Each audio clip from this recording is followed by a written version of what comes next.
Phil, did you get the invite through Gmail this week for the different Roll20 game? Yeah, I do, and I'm trying to work through something right now. The Mac that I used to play on it just went black like 5 minutes ago. No idea what's going on. It's from like memory today. And my internet's not connecting on my tablet. Here you go, Chub Chubs. Zane.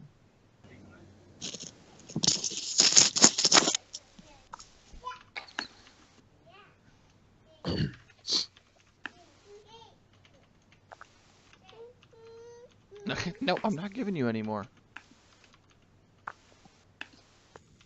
Drink what's in your cup.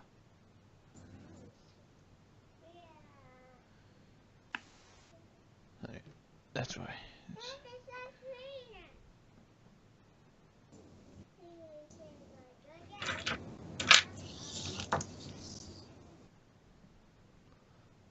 Yay!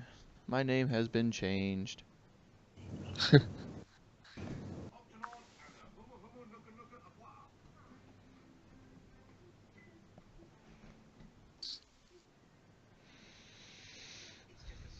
Alright.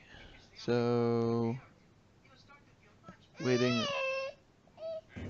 We're just waiting on people to get into Roll20 and for Phil to sort his life out. About right. We'll make it happen.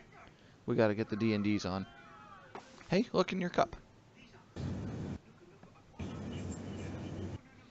I'm really excited for this to happen.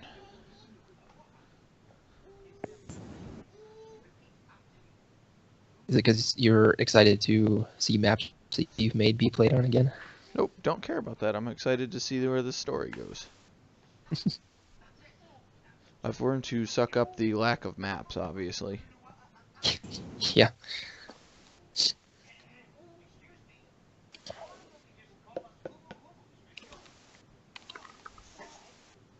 Yeah, I know. You poured water on my chair, Mr. Chub Chubs. How rude. You know, I don't know. I just feel like this one is going to be unique and interesting. I'm excited to see how you caused the split to happen between the two worlds. Yeah. Yeah, that part's going to be hopefully very interesting and entertaining, you guys.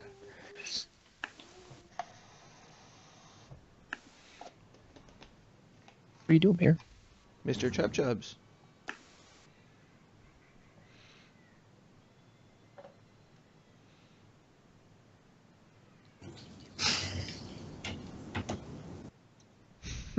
That works. I gave him a cup with a straw. Alright, Corey, I'm having a dinosaur moment here. I can't figure out how to get to your... Okay, so you're on Roll20, right? Yeah. Okay, and then if you go to, so you see how there's that toolbar that says Home, Games, Marketplace, Tools, Community? Yes. If you click the down arrow on Games, it should bring up all the games that you're a part of.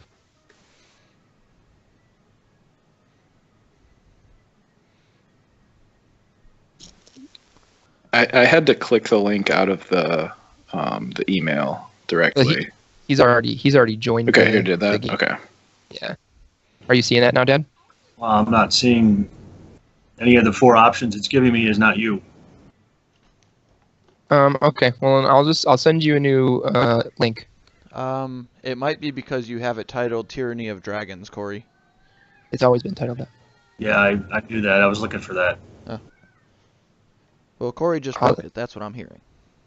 I'm sending you a fresh link, Dad.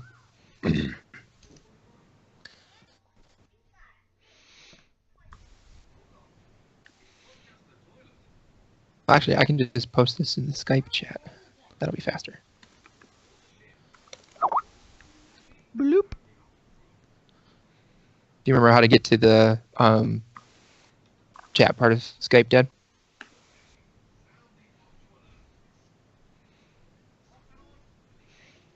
Oh yeah, so I gave April giant crabs yesterday. Gross. So when you're looking at the call in Skype tab in the top right corner, there's that bubble that looks like a text bubble.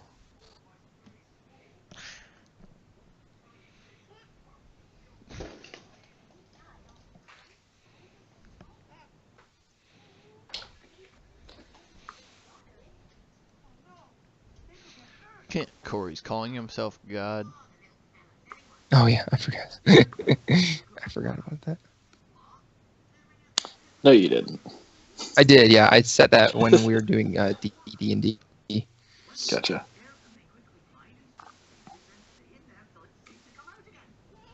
Oh, there you are, Dad. Nice.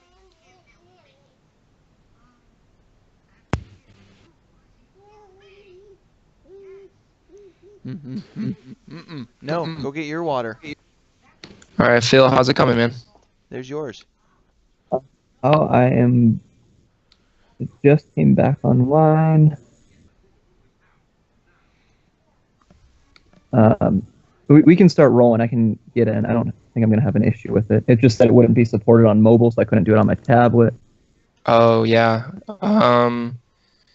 It said Roll20 looks wouldn't like be supported.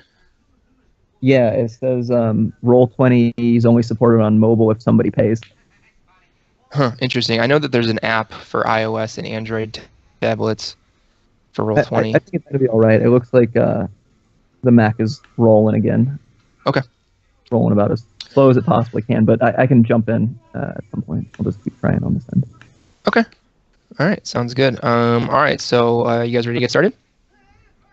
Yeah. Ready as I'll ever be. All right. Dad, you ready? I think so. All right. Let's do this. All right. So when we get started here, the party finds themselves in the Blue Water Inn. In the study area, the only part that actually has, decent furniture to speak of. Talking about, where the best course of action to go is and how they want to go about doing that. So the study or lounge or whatever is like everything else in Barovia. It's dimly lit, slightly damp, and overall just depressing. Party is sitting around the room in various positions. Some are sitting in plump musty armchairs. Others are sitting on equally musty couches, and Toni is sitting on the floor assembling a still yet musty stool. Suddenly, you guys hear a loud crashing, like this earth-shattering noise, as though giant hands are lifting the roof of the building off over your head. It's not me. So the sound of what sounds like creaking and cracking timbers is just absolutely deafening. All of a sudden, the room goes dark and then is filled with a dim purple light and a feeling of an intense gravity shift. The source of the light and the pull is what appears to be a doorway. This doorway was not in the room before this. And it looks like one of those. It looks like an elven style doorway, where the top comes up to a point. It's not just a rectangle. The door is wreathed in purple light, flickers like a sentient flame. The interior of the door itself is the blackest black that you've ever seen, darker than any stormy evening sky you've ever witnessed.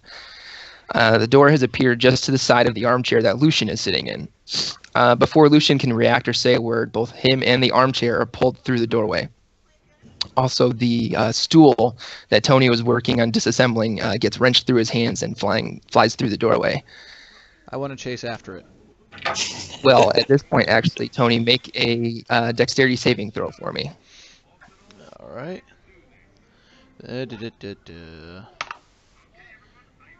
14. Okay, you are pulled through across the room and through the doorway. Woohoo. And then, Berlynn, why don't you make a dexterity saving throw for me? Okay.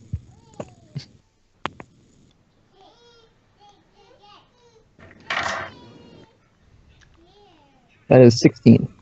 16. Okay.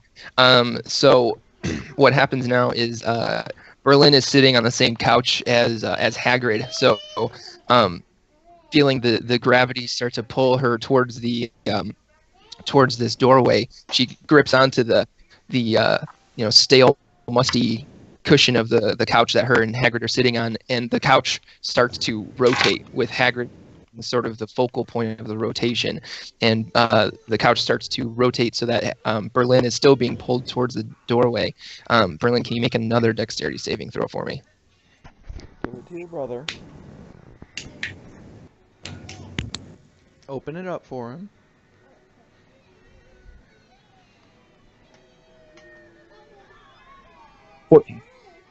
14. Okay, this time now, as the couch has started to slide a bit and get you that much closer to the doorway, the gravity pull is even more intense. So you are actually ripped from the couch and pulled, sort of flipping and twisting in the air through the doorway. So now all that's left in the room, with this deafening sound of sort of a windy howl, are Leovan and Hagrid. What do you guys want to do?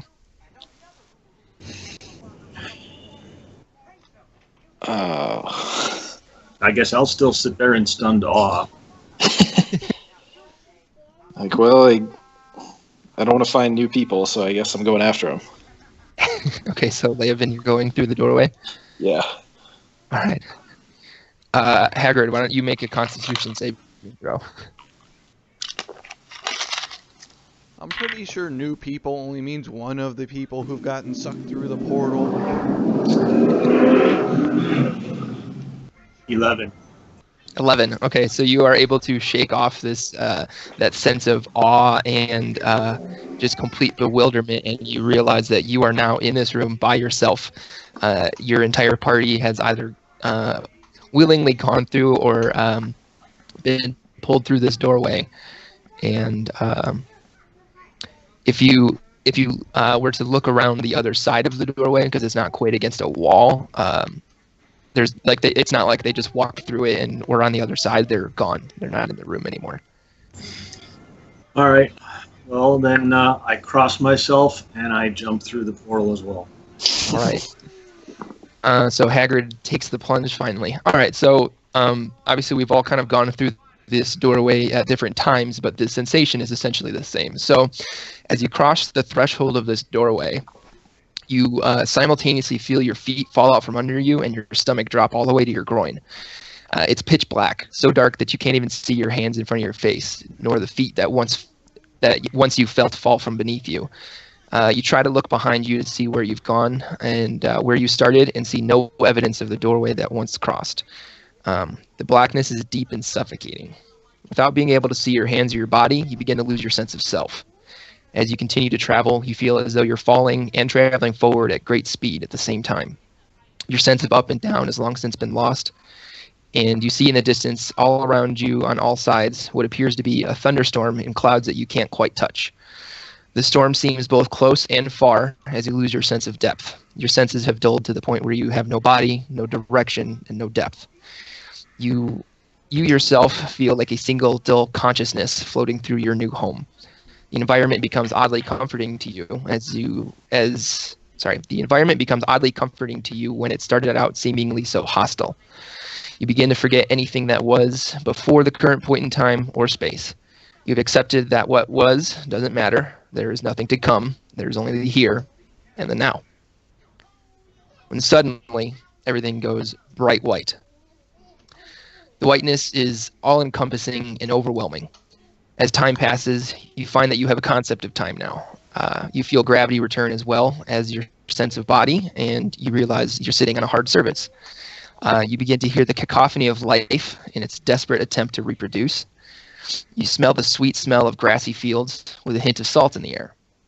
Your vision starts to return as you realize the bright light is just the sun. As you bring your hand up to shield your eyes from the great burning ball in the sky, you're overwhelmed by the greenness of it all. Looking around at your environment, you're in a shallow valley of rolling hills. To the west, you can see a vast sea on the distant horizon, the source of the slightly salty quality to the air. As you turn south, you see a towering mountain range reach high into the sky.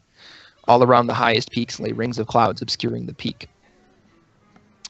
To your east, on the other side of a brightly green, grassy hill, a troubling dark cloud of smoke rises high into the air before being whisked off further east. Looking around you, in this pristinely grassy valley, you see all manner of debris. All around you, you see papers, books, bits of furniture, and a partially disassembled stool. Near the stool, you see a shirtless gnome covered in tiny tattoos. He carries a great axe, many times his superior in size, though he seems confident and capable with it. Another figure you see is a tall elven man dressed in studded leather armor with a cloak of deep emerald draped about him. The cloak in your mind immediately brings forth images of a thick forest canopy. You also see what appears to be a crusader, and Goliath no less, dressed in heavy chain armor with a shield on his arm, looking about in bewilderment. Continuing to look around, you see a lithe, white-haired halfling dressed in fine silken robes, looking about as well. Her eyes changing focus between far-off wonderment and realization of reality. So, as you look around and take in the visages of these new people, you feel a distinct sense of deja vu. You almost feel like maybe deja vu is really only just a sense of knowing someone in a different timeline. You feel like you knew these people in another life. You don't know them, but you feel like you instinctively know their hearts. While you would normally be weary of people you've never met, after finding yourself transplanted in a strange place in a slightly strange body, you feel as though you have an innate sense of trust in the people around you. You look around and feel a slight twinge of confusion as you feel someone is missing, but you can't for the life of you figure out who or why you know that. So as you guys look about and regain your sense of self, you notice that the sun is beginning its descent beyond the horizon, and you remember the smoke to the east. So as you guys realize that, you kind of start to walk up the hill. Due to your differences in size and speed, you actually all basically see over the hill at the same time. The scene you find immediately horrifying and grim. You see a city in flames. Circling high above the city, occasionally spouting flames, a dragon. You can see that just a few miles away, the city is in a state of chaos as tiny figures run here and there in the city. As the winged figure wheels low over the city as it passes, you see it spew yet another font of flames onto the city below. After the fire spout has ceased, the dragon rears its head back and starts to gain elevation with a powerful thrust from its great leathery wings. And yeah, so that's where we are right now. Whoa, shit. That's a hell of a glitch in the Matrix, I'll tell you that.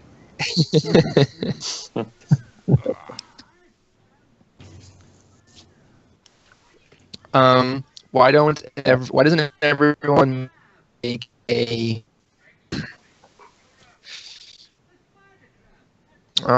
let's go with check. So there's a D20 to your intelligence modifier. You are getting very robotic, Corey.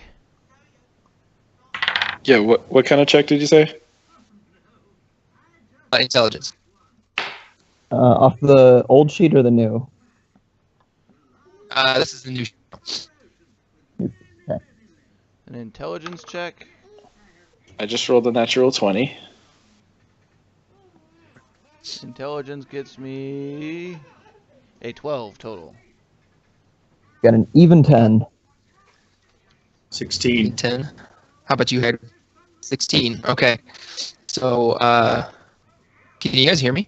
You're very robotic and broken up. Yeah, you're kind of breaking up a little bit.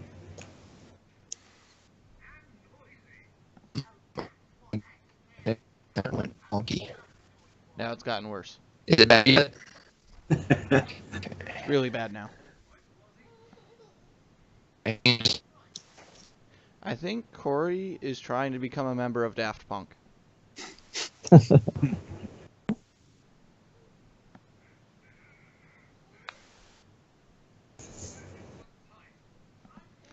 Oy.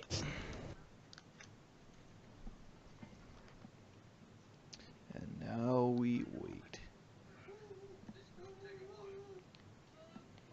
Can you guys hear me okay now? We can hear you again. Yeah, at least we can hear you. Okay. Is it still spotty? Not as bad. Nowhere near as bad. Seems Okay. better. Yeah. Not fantastic. I don't know. All right. All right. I don't know why my mobile hotspot all of a sudden decided to not be my best source of internet, but that's where we're at, I guess. Okay, so everyone rolled a 10 or higher. So, being from the area, because we are now in a region of the world called the Sword Coast, you guys all know this as the the city of Greenest.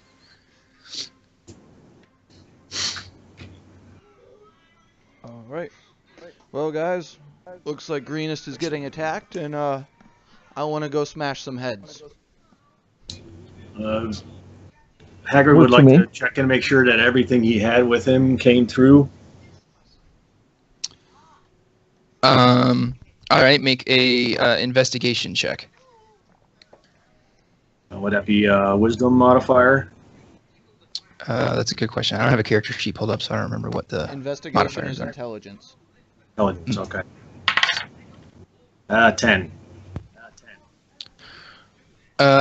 Okay, so you notice that you have everything on you that you think you're supposed to have with you. So your sword. I believe you also have a warhammer, right? Yes. So everything that you believe that you came here with, it does not look like you lost it in whatever the hell it is that just happened to you on the other side of the hill. Alrighty. I'm just going with it. It was one hell of a dream, and now I get to kill things, so I'm going to go kill things. Yeah, I'm up for a little murderizing. All right, so There's people there that need some help, so I'm all in. definitely. All right, so as you guys reach the town of Greenest, let me do this really quick. Drag you guys over here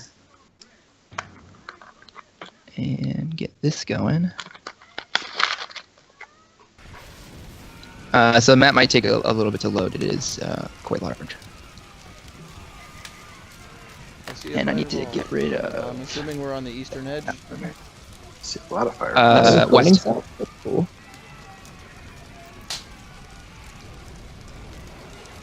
And I need to give control of a tokens here. Nope, that's not eastern edge. I see fog of war. No, you guys are on the west edge of the map. I see us. Main road.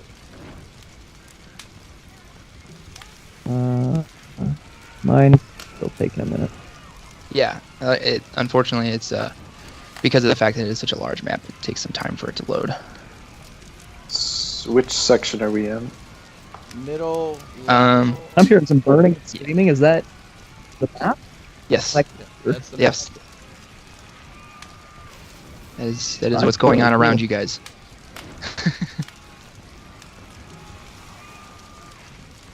Has everyone found yourselves yet? I found me. No. No. So you might need to zoom out a little bit. Yeah, I zoomed out all the way. That might be too Yes. far. That might be too far. It might, yeah, all the way might not show you enough. I'm pinging the area on the Yeah, map I'm where you pinging should be over here looking. as well. I got this weird fuchsia color, so. It's like a thick road that stems from the northwestern part of the map. Yeah, it's the second east-west road from the top. Yeah. Second from the top. I think I might have found it. Yep. I know, we actually have a map we exist on. It's a little weird.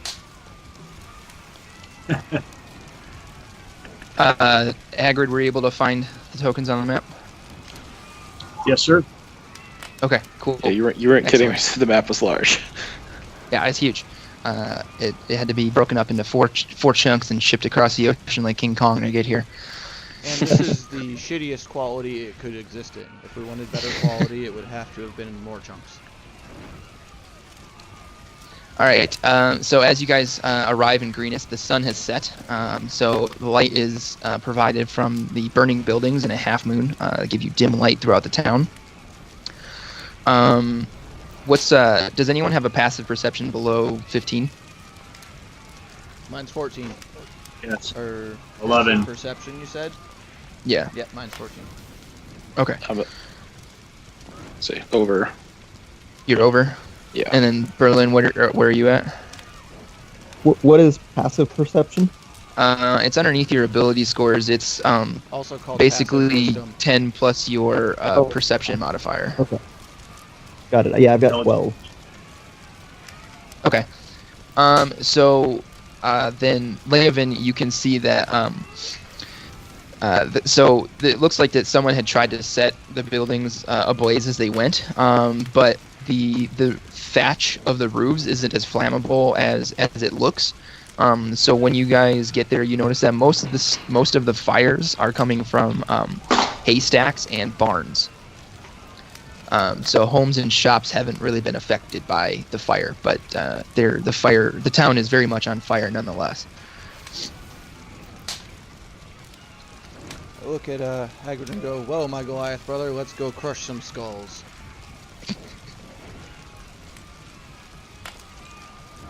Yeah, agreed. Let's find some shit to kill. All right. So let's see. If this is something new for me doing random encounters. All right, so you guys are able to move to about this first house here without attracting any attention from what you've seen are raid parties kind of shooting from house to house and smash. You're Wait, breaking up are again. you, Things and glitter and glint in the night. What did you say, Phil? you broke up. I lost a lot of what just happened. Oh, I was just saying that. So you guys are able to move to where everyone's at right now, getting the attention of any of the raiders that you see running around. You see them sort of house to house, running with their arms full of items that glint and glitter in the night. These All right. Well, we should guys, probably steal some of those things. human or Is just are able humanoid? to. You can't tell yet. I would like to They smash do man look- with shiny objects. They do appear to be mostly human-shaped. So you guys are able to move to this first intersection here now without being noticed. Do you guys want to go straight, left, or right? Well, let us all shimmy ourselves over there. You said we're I don't know. stealing- Everything on the seeing map people is run clear around. of the explosion. I'd like to get a close to those guys running around. So you haven't been able to get close to any of them yet, which is good and bad Or because they belongings haven't or seen you. stealing things. And these are the people. These people are like setting fire to these places. Okay. Yeah.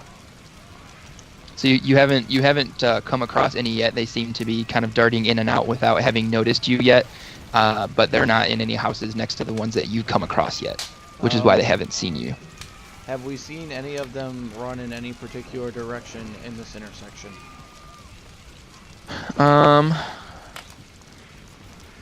You've seen, you think, more of them along this thicker main road here in front of you. Then I say go straight. Okay. Jesus. Yeah, I think we Alright. keep going. We might find out what's actually going on. All right. So let me grab this really quick. Hey, Corey, you want to grab your dad and move him over to here? Yeah, give me just a second. I'm grabbing something else really quick.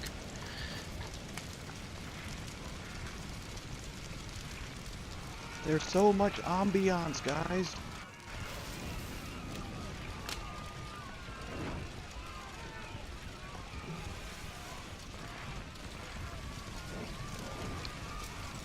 All right. So you see in front of you a group of kobolds, and these ones have noticed you as you come across the intersection. I would like to rage. All right.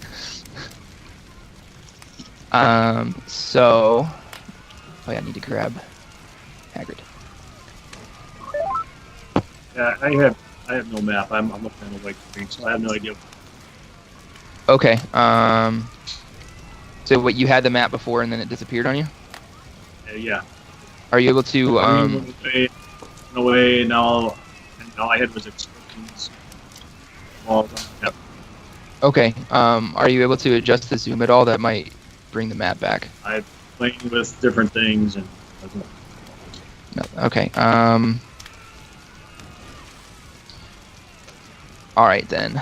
Let me do this then. I'm just gonna make a really quick a new page that has the fight on it. That way everyone can see. Works for me.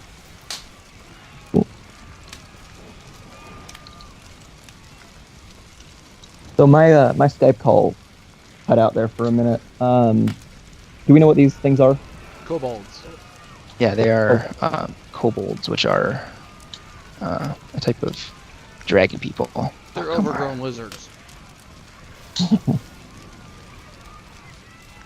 Let me try to plug my mouse in really quick because I'm having a hard time moving things around.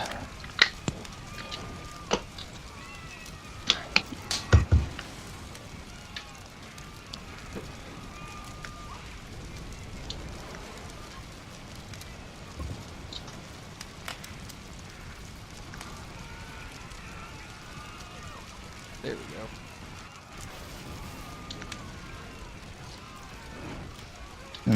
I just want to make sure that I still have... Yeah, okay.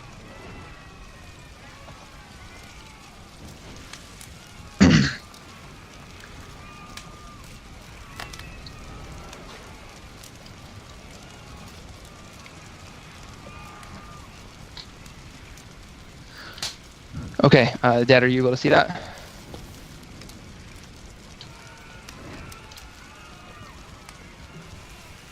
No, there's nothing.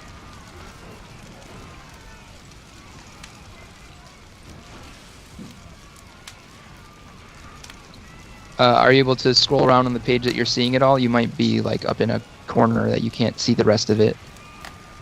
I'm trying to do whatever I can.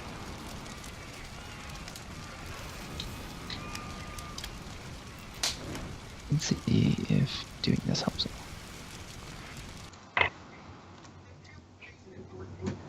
Let's see if maybe cutting the music helps at all.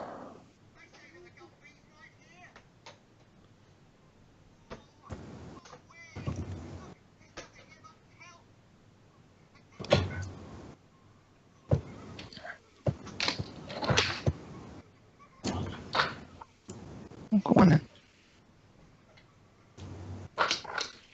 There we go. Are you still not able to see anything yet, Dad?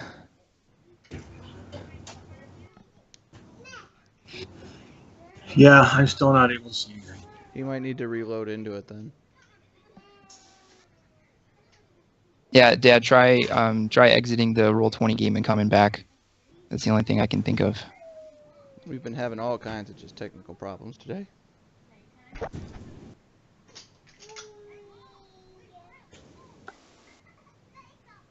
Whoa, they just shifted. Yeah. We haven't even rolled for initiative. That's not even fair. If they're gonna be doing synchronized dancing, we should be able to just stab them. It's just me grabbing and moving them the way I wanted them to begin with. I have all these random encounters like constructed in part of the map that you guys can't see yet. And so I just kind of I just dragged them over. They weren't in any particular order before.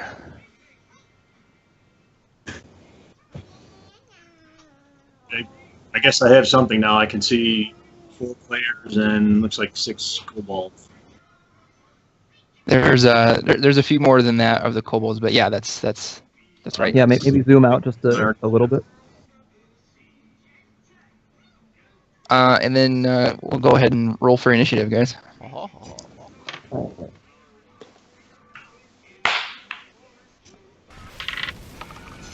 Ooh, I got a natural 20, so 23. All right.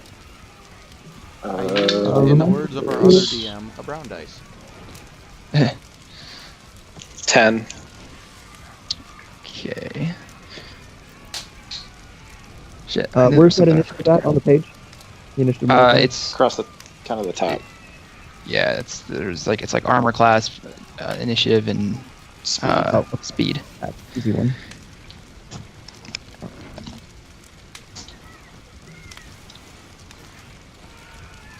Uh, 19.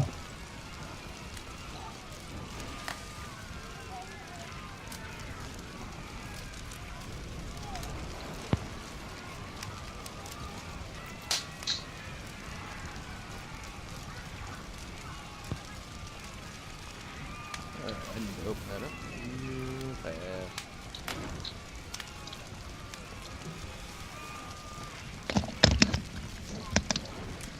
All right, sorry guys, I was trying to find pen and paper. All right, so they want to get 20 to 25. 23. 20. Okay.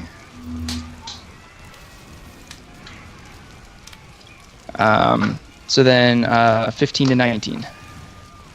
19. Okay.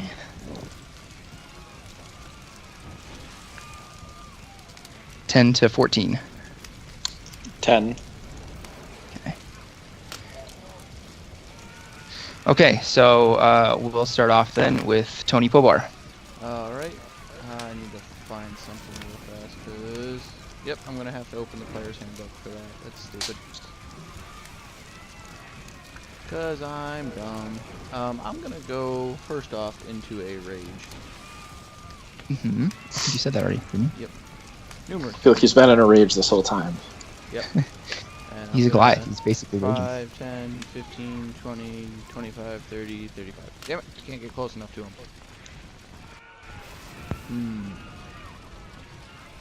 Do I want to just...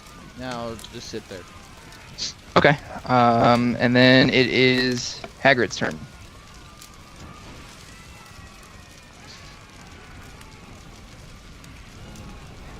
I'm also going to move closer. Okay. You should have control over the token that it should have a label on it that says Hagrid. All right. So is that as far as you're moving, Hagrid? That's 30 feet. Okay. All right. Then it is Berlynn's turn. Okay. I am going to shoot an Eldritch Blast at Okay. two of the guys in the front row. Okay. So that is a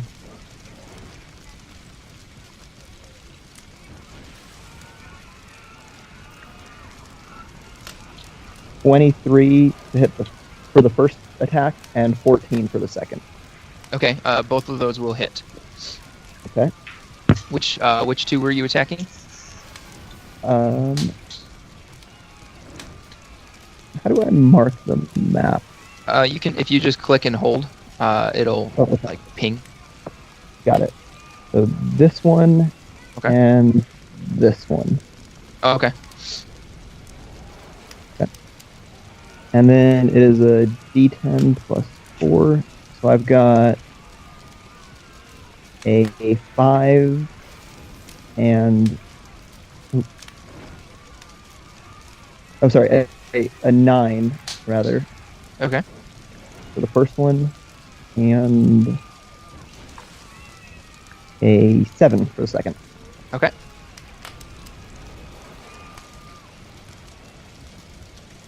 So both of those are dead. Oh, nice. And then that brings us to. Are you done with your turn then, Berlynn? Yes, that'll do for me. So then it's Leovan's turn. Alright, I am going to cast Spike Growth. Okay. What's 20 feet?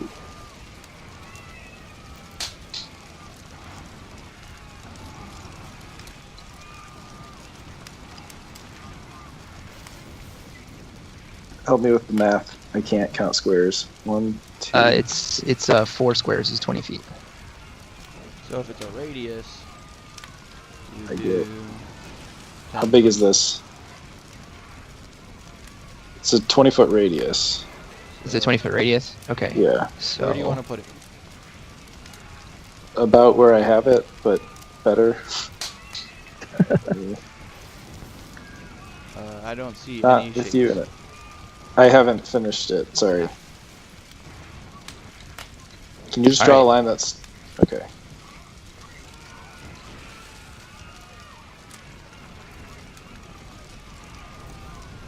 Foot. Yeah, that looks about right. I don't know why I can't move this thing now.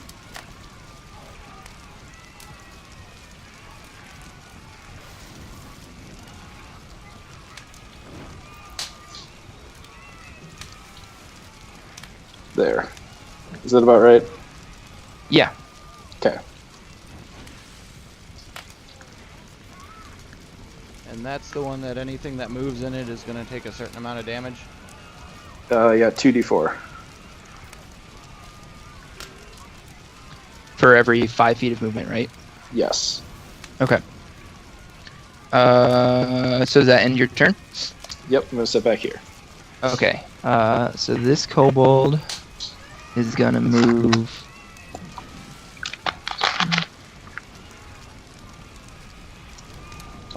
And he's gonna take 1d4, or it's 2d4 per 5 feet, right? Yes. Okay.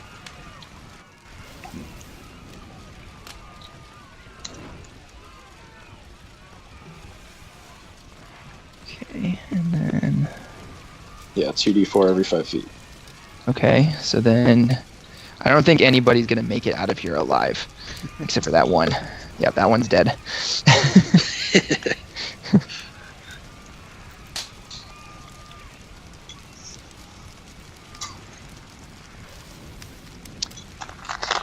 Let's see, what they have something else in there? They do.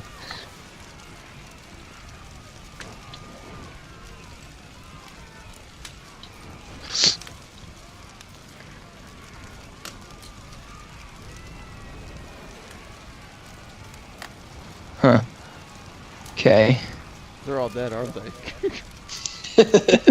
Except for that No, one. you know what? They're all gonna take turns trying to hit Tony Pulbar with their sling, because they just watched one of their buddies run through that and die. So yeah. Just die. Okay, so they're all gonna try to hit you with their sling. Damn it. I will tell you I'm at a 16 for armor class, so. Okay, so that one misses. That one misses. That one misses. That one is gonna hit. I'm raging, so I take half damage. I know. That one's gonna hit. Misses. Hits. Hits. Misses. So that was 4 hits, right? Yeah, I think so. Yeah, that sounds about right. And then that is 1d4 plus 2. Okay, so it's 2 damage from the first one. 2 damage from the second one.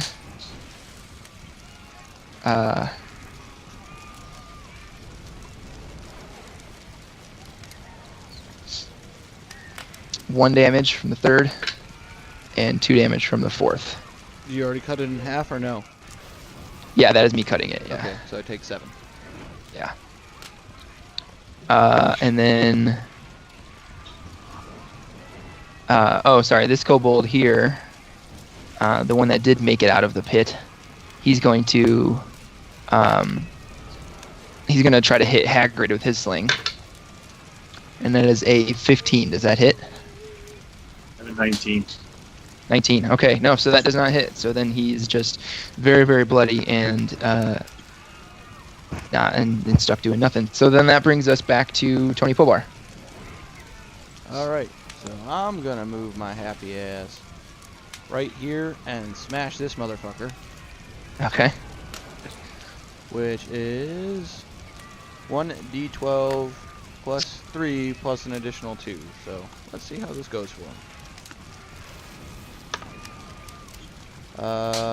11, 15, 17 damage. You know, you have to roll the hit first, right? Yeah. Let's go with a 19. Okay, that does hit, and then that does kill him. Yeah, my wounded. Okay, I got 30 more feet to move. So it's 5, Yep. 10, 15, 20. I'll take the 5 damage. Or the 2d4 and move right there. How many spaces did you just go through? 1, 2, 1, 2, 3, 3, 4, 4. 5. I went through 5. I Okay, went so around roll the outside. 10. I went around the outside and then jumped into Oh, this okay. one. Okay, so only 1 2d4 damage? Yep. Okay, and that's halved, don't forget. Yep. So somebody roll me damage. Why don't you roll it? Okay. So 1d4 is a total of 4. It's 2d4. 1d4. So 7. So that'd still be 4. Okay. So that puts me at 57, and I'm going to use my second attack because I get 2 attacks and smash this asshole. Okay. How about a 16? Hits. A 1 plus 3, so 4, 7 damage. That kills him. Okay. And then that brings us to Hagrid.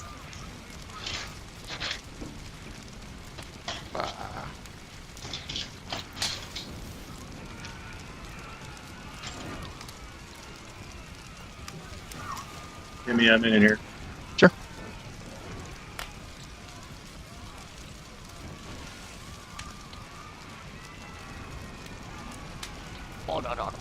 Mr. Tub Tub.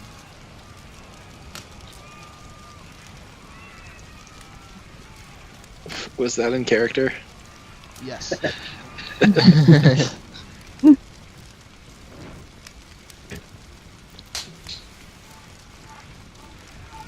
You know, I am raging in my entirety, so just keep in mind the region that, you know, pertains to. Oh.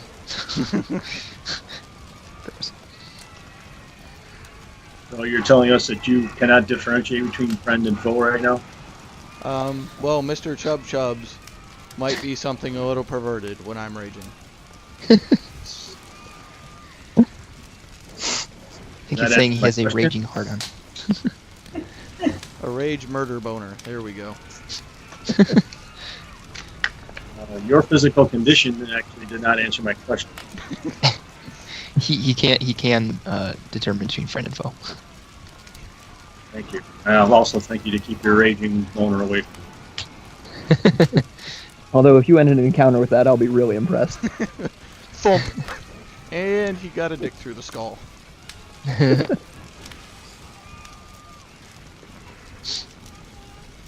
want a juice? We'll get a juice. Alright, guess I'm going to move there. Oh, how did I do that? I can move you back where you were.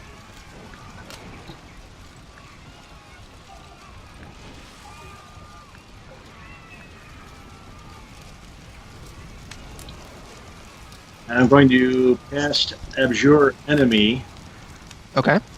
on that. Can't make him ping. One that's next to the one that Toni just killed. This one right here. Yes. Okay. And what does Abjure Enemy do? He must make a Wisdom saving throw unless it is immune from being frightened. He is not. Wisdom saving throw, you say. All right. This is at a -2. On a failed save- 18. Okay. So I guess my spell DC is 14, so he doesn't work. Right? Yeah. So he succeeded on a saving throw. Does anything happen on a? It's like half damage or anything like that on a successful one? Yeah, I'm checking that. Successful Okay. save. Creature's speed is halved for 1 minute, or until it takes any more. So his speed is halved for 1 minute or until what? Or until somebody hits it. Oh, okay. All right. So that means that he'll be able to move essentially one square at a time because this spike growth is also considered difficult terrain, which halves his move speed anyway already. If he hadn't, if he failed on the saving throw, he would have been frozen in place. Right. Yeah. Okay. And then is that it for your turn then, Hagrid?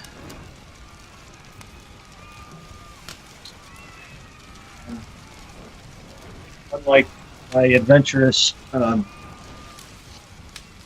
boner branding friend Tony, I am not going to run into that. Okay. Here, right there.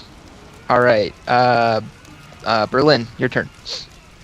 Right. I'm gonna do a little hop, skip, and a jump down here, Okay. and then I'm gonna try and hit this guy and this guy with an Eldritch Blast. Okay.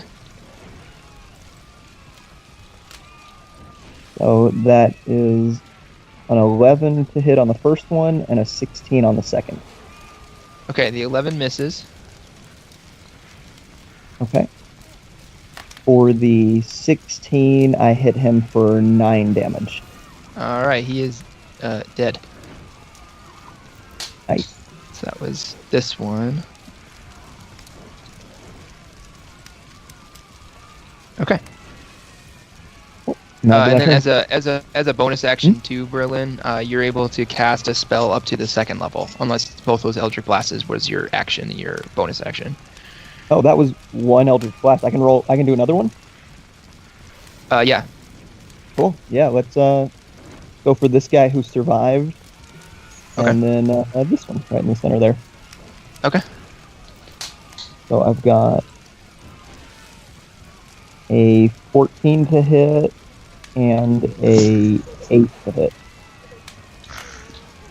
A 14 and an 8. Yep. Okay, so you do hit the one that you managed to miss the first time, but you do miss the second one. Works for me. And I do 12 damage to that dude I hit. He is also dead.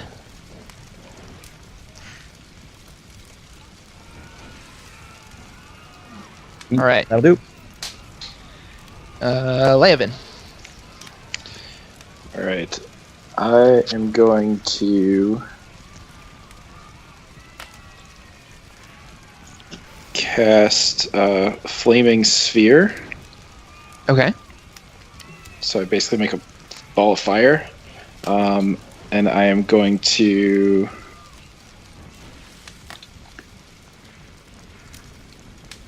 Let's see. So I can put that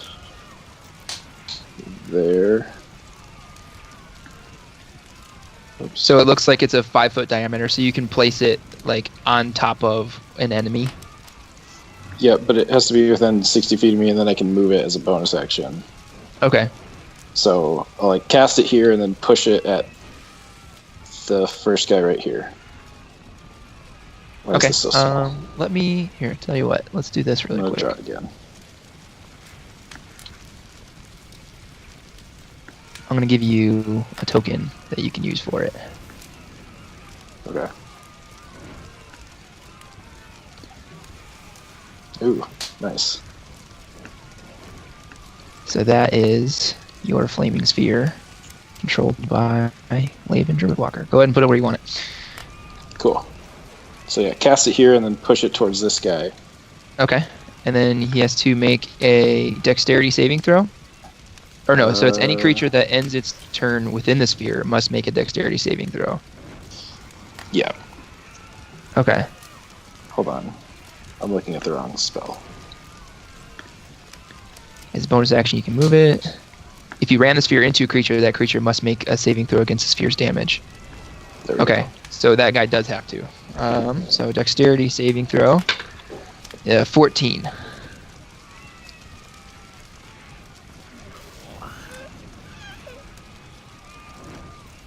So what's your spell save DC?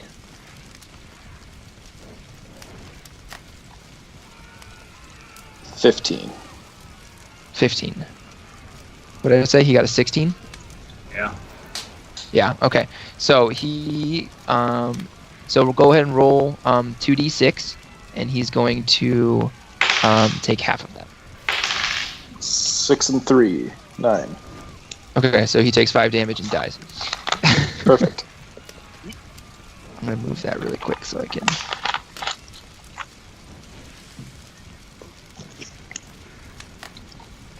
Okay. All right. So then that brings us to the kobold's turn. Let's see. This one here is going to move to there to try to get away from the fire. Actually, these 3 are going to do that. And see if they die because of it. Yep, that first one's dead. Second one's dead. My Third one lives. my spike growth has to die now. Is it a concentration spell, the spike growth? Yeah. Yep. Okay, so it lasts for 12 seconds afterwards. So Okay. basically at the start of Tony's turn it'll go away, which will allow Tony to run amok and just fucking murder shit. Rage.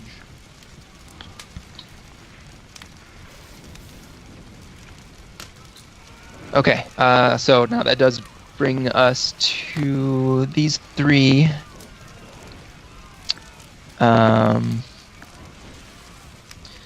This one here is going to try to move and hit Tony, so he's going to take 2d4. And he dies trying to get to you.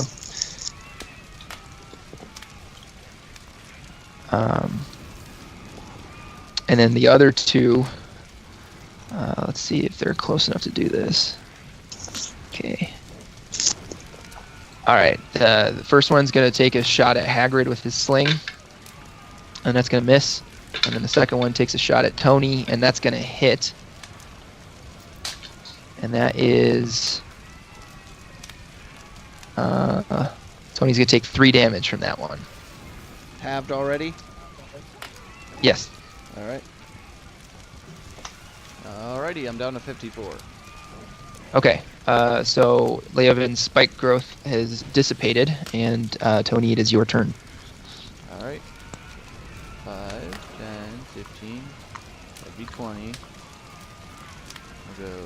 Just so you know, also, Tony, if you finish your turn inside of Leovan's sphere, you will also have to get hit by it. Well, luckily I'm outside of it. Yeah, just letting you know. I'm going to attack the one directly in front of me first. Okay. 17 plus 6, so what's Hits. that? Yes, It hits. 21. So 5, 6, 7, 8, 10 damage. Okay, he's dead. And I'm going to use my second attack to go after the other one. Alright. 22. Hits. And 6, 9, 11. How do you want to do this? How tall are kobolds? They're small humanoids, so probably roughly your shape, your size. Roughly my shape. I would like to cleave him in twain from nuts to forehead. So you're going top to, or are you going bottom to top? Yep. All right. So as Tony swings sort of at a diagonal through the kobold that was in front of him, his great axe lands in the ground between the feet of the kobold that was next to that one, and then with his muscles start to ripple, and he rips it up off the ground and through the kobold from bottom to top, and then the pieces of the kobold fall across each other and onto the ground. And I proceed to sing "Dancing in the Rain." Okay. So now, if the game will allow us to, I'm going to move you guys back to greenest. Tony, I have a question. What dice die do you roll exactly for a boner missile? I feel like that would probably be a proficient attack, but I'm gonna go with unarmed. If you chili slap someone, yeah, I'd say it's unarmed. So that's a 1d1 plus 3 with a plus 3 attack bonus. So Interesting. minimum of 4 damage if I mushroom stamp somebody. It's pretty impressive. All right, there you guys are. Okay, so let's go ahead. I'm gonna move you guys to where you go to next.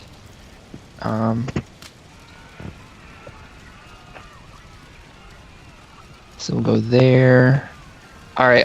So what direction do you guys want to go at this intersection? There hasn't been much activity that you could see past those kobolds that you murdered before. Murdered. That you stopped in their raiding. Well, we were going straight, and we ran into Yeah. monsters. So why don't we? Yeah. So continue? now you guys are at this this next intersection. You can go left, right, or straight. Oh, the next one. Gotta get my Yeah. computer to On cooperate. street.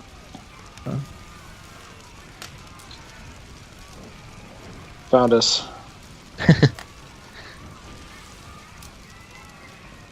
Great. because Hagrid, the center of town are you looks able to like- see this time? For some reason, the only thing that's clear on the map is the fire blooms. And, Is it- Is everything else just blurry? Yeah. Okay. If you zoom out a bit, it should clarify some of the map, and then at least you can see like where you guys are right now. out? Okay. And then Berlynn, you were asking a question, I think. Oh no, I'm just saying it looks like if we continue straight, we're gonna make it right to the center of town. So Yeah. So that's the town center, sort of. How far did we make it? You guys from Oh, there we go. after Never mind. that fight, about 150, 200 feet. All right, Oh, let's no. keep going to the center of town then. You guys want to go that way? Yeah. Okay. So, go ahead and move your guys to the center of town, and let's see which one. Okay.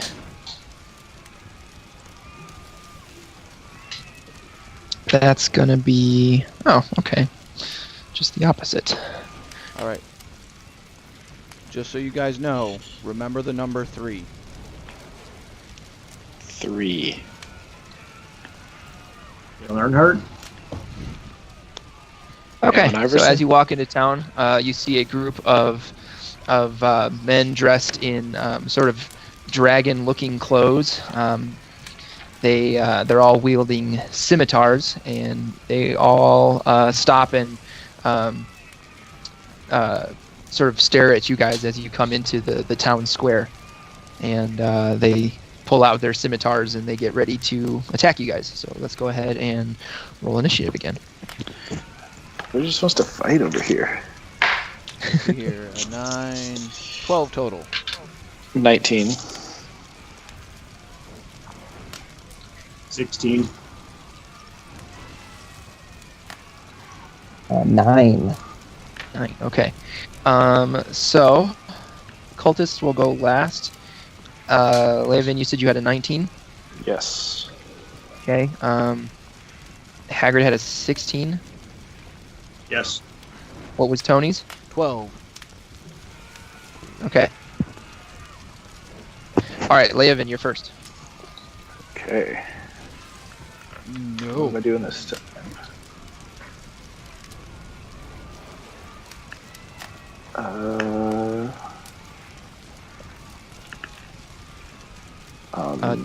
While he's figuring that out, Tony, how long does your rage last for? I think it's 1 minute.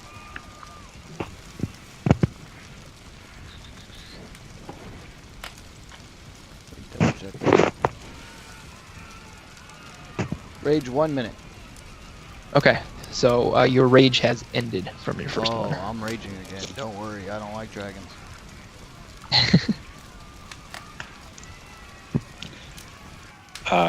I am going to use Druidcraft Okay. to make some like falling leaves around me, and I'm gonna Okay. try to hide. Oh, okay. Use Why don't Master you of the go Wild.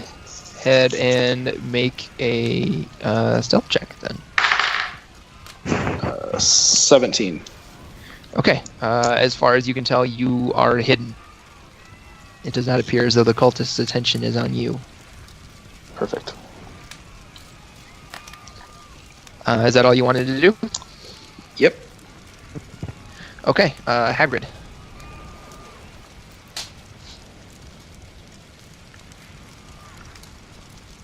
I'm gonna move towards them. For the sake of just this being kind of me plopping them down in a random place and you guys not knowing where to go, I will say that I'll give you that 5-foot boost you need to be able to hit this cultist right here if you want.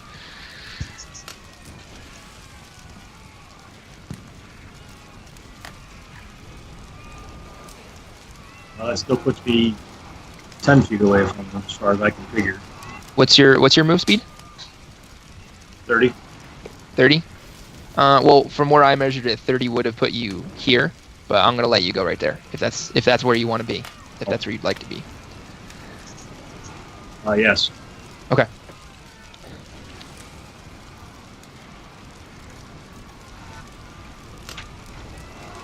So then, what would you like to do? Are you making an attack?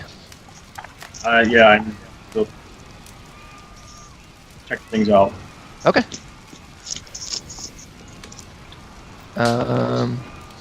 Tony, you're on deck, just so you know. Alright, so I'm going to move my happy little self. No. That just means that you're next. I'm invested. Ooh, I have a lot of...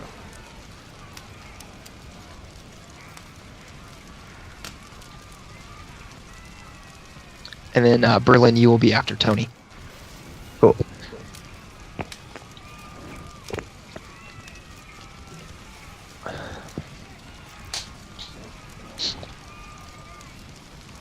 Alright, I'm gonna start off by casting Divine Favor on myself.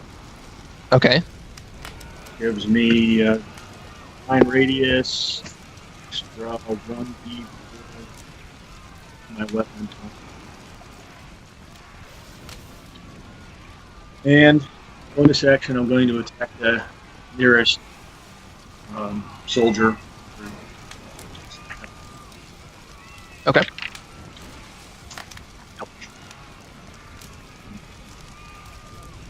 Do I get to add What are you attacking him with? bonus? My longsword. Your longsword. So your attack bonus, which should be 7, because It plus is. 4 strength and plus 3 proficiency. Okay, so that's already added in. I didn't remember that. So Okay. that gives me a 14. A 14 will hit. All right. Then I do 1d8 plus 4. Okay. 11. That kills him. My Divine Favor lasts for a minute. Okay, and what does that do again? Sorry. That's the extra 1d4, which I forgot to roll. Oh, okay. That's all right. You didn't need it. Yeah. And it lasts for 1 minute. Yeah. So Okay. probably by the time it comes around next, I won't be. So 1 minute is like 10 turns. So I think it'll probably wind up lasting for most of this fight. Okay. So Tony, you're up. I am going to run... Yep, right there. That's where I want to go. And then I'm going to go into a Barbarian Rage. Okay. And I'm going to attack the individual directly in front of me. All right. That is a 13. Hits, just barely. Alright. So, 1 plus 5, so 6 total. Okay. He takes the hit. lets out a yelp of pain as you can see the great axe kind of cleave his leather armor a bit, and he's still standing though, but very bloody. So I, just being horribly irritated with him, will smash him again. All right, 22. hits. 10 plus 15 total. Okay, he's dead. I will say I smashed him with the flat side of my axe. All right, he died from bludgeon. All right, is that it? Yep. All right, Berlynn. All right. I'm gonna go here, and gonna try and pick off this guy and this guy. Okay, my with Eldritch your Eldritch Blast. All right. So I have a 16 for the first one, and a 19 for the second. Hits. Go and roll damage. Damage is 12 and 11. Okay, they're both dead. Yeah. All right. Fire off my second Eldritch Blast at the two right behind him. Okay. I've got 18 and 22 All right, both of those hit. for 7 and 7. Okay, neither of them are lethal, however. Oh no. A little too weak on the backswing. Just a little bit, Right. yeah. All right. So then that brings us to the cultists. So, let me just double check. Okay, yeah. This one here is going to move around to Hagrid. Let's see. What are these guys? Any non-good alignments? Right. There. It's going to go there. There.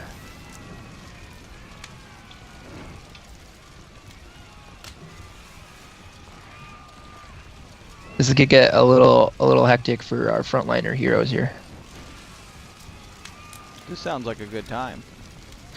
All right. So 3 cultists are going to attempt to hit Hagrid. Let's see. That is plus 3. Does a 17 hit you, Hagrid? Do I get a reaction action? You For... need 18 to hit. 19. That's right. Okay, miss. And a miss. Okay, so Hagrid is safe. Toni, you have 4 attacks coming at you. Woohoo! What do I need to hit you? 16.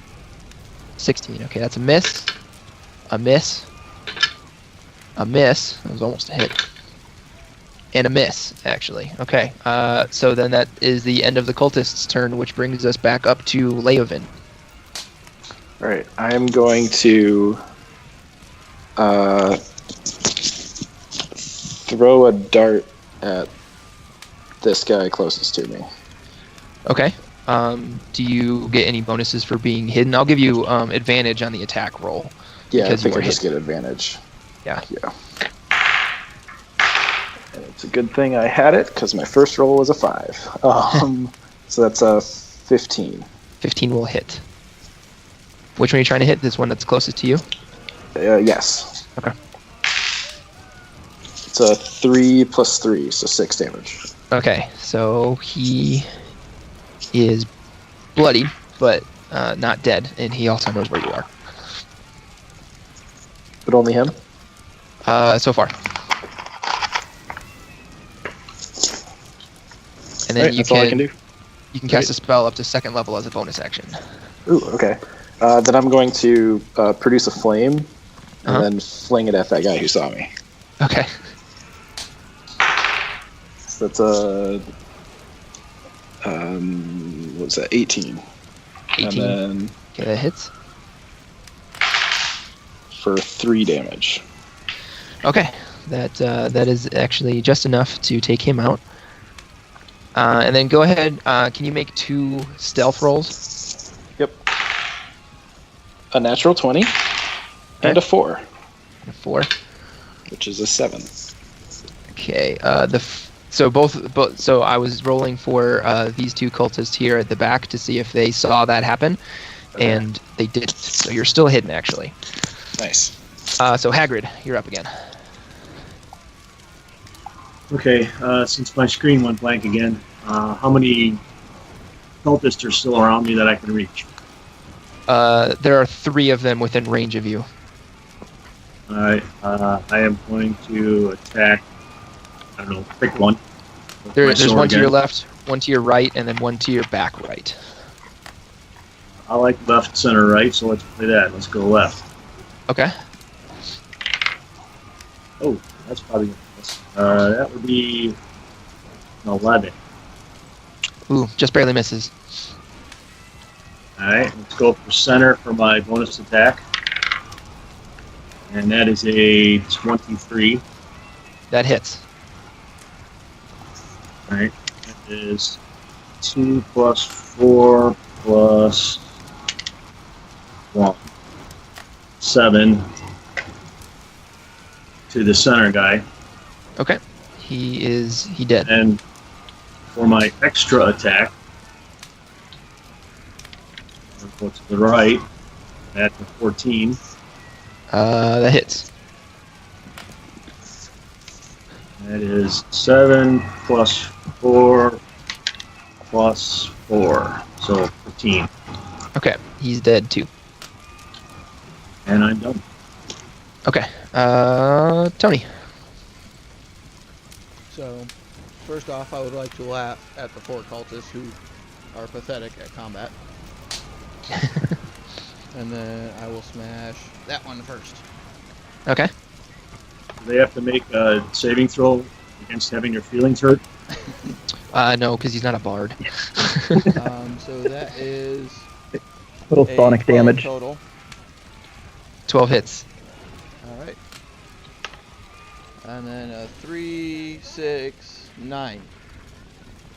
All right. He dead. All right. And then I will swing through him to the one behind him. Okay. 9, 15. Hits. And I know you're gonna kill him because you can't do less than 3 9 damage. Okay, he's dead. All right, and that covers my everything I can basically do. All right, Berlynn. All right, let's start with this dude and this dude. Okay, for an Eldritch Blast. Correct. All right. 21 and 25. Both of those hit. 12 and 14. All right, and you kill both. Woo! All right, taking on these last 2 dudes. All right. I have 12 and 23. All right, both of those hit. Oh, damage is 7 and 13. Oop.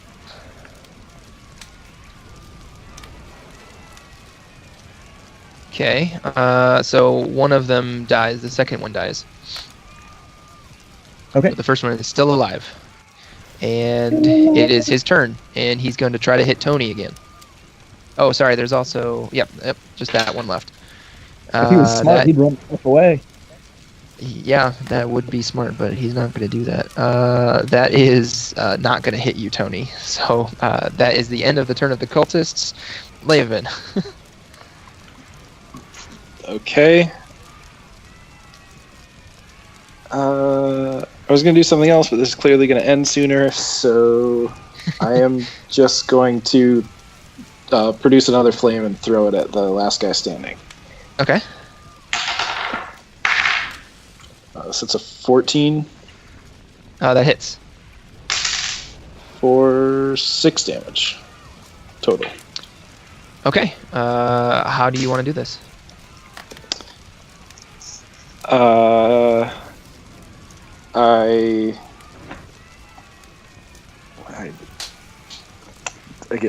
threw the fireball at him. It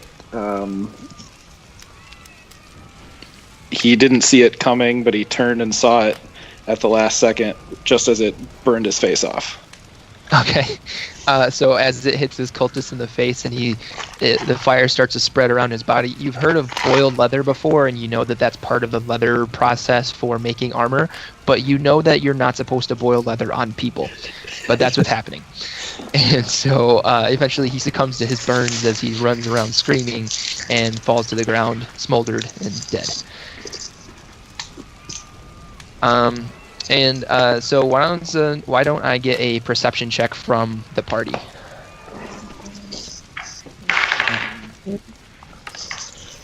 Perception. I got a 15. Okay. I got a 26. All right. I perceive 9. I got a 9 also. Okay, so Toni My and Leovan. What was that? We got a combined 18. That counts, right? But Toni you gotta and put your heads Leovan, together. you notice that you don't really see much fire ahead of you, and most of the action appears to be here. It sounds as though most of the action is coming from where you guys came from. Nice. So we're free to loot the town this way. Just kidding. I hope so. Oh yeah, you know what? Actually, I need to give you guys experience and stuff like that too. So for the kobold fight, okay, that is everyone is gonna get. Everyone gets 82 experience points from that one and from this one, so 82 twice. So 164 total. And we're starting at a flat 1400, right? Correct. Oh,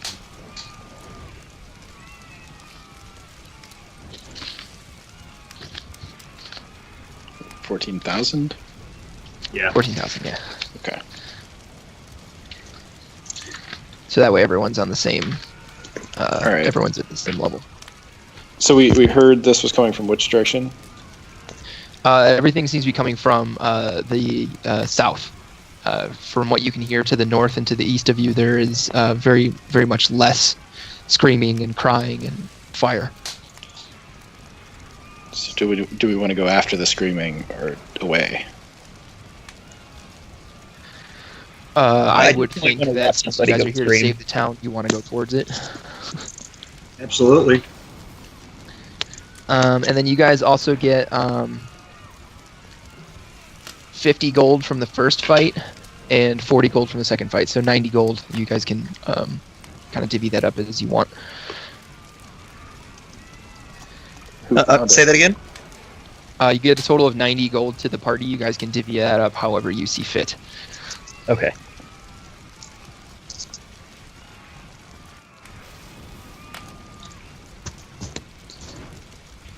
So I think we can talk about that after it calms down. Sure.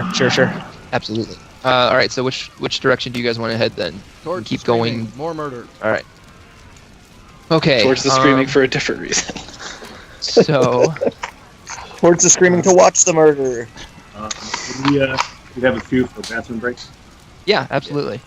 I'm going to move you guys over where you're going to be anyway, so that's fine. Okay. I could probably use one as well.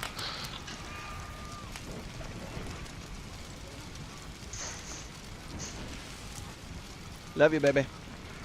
You could have left him here. You I'll be could have right left the back. kids here. Because it was actually kind of nice not having you around and them listening. We were just lazy and watched Octonauts all day.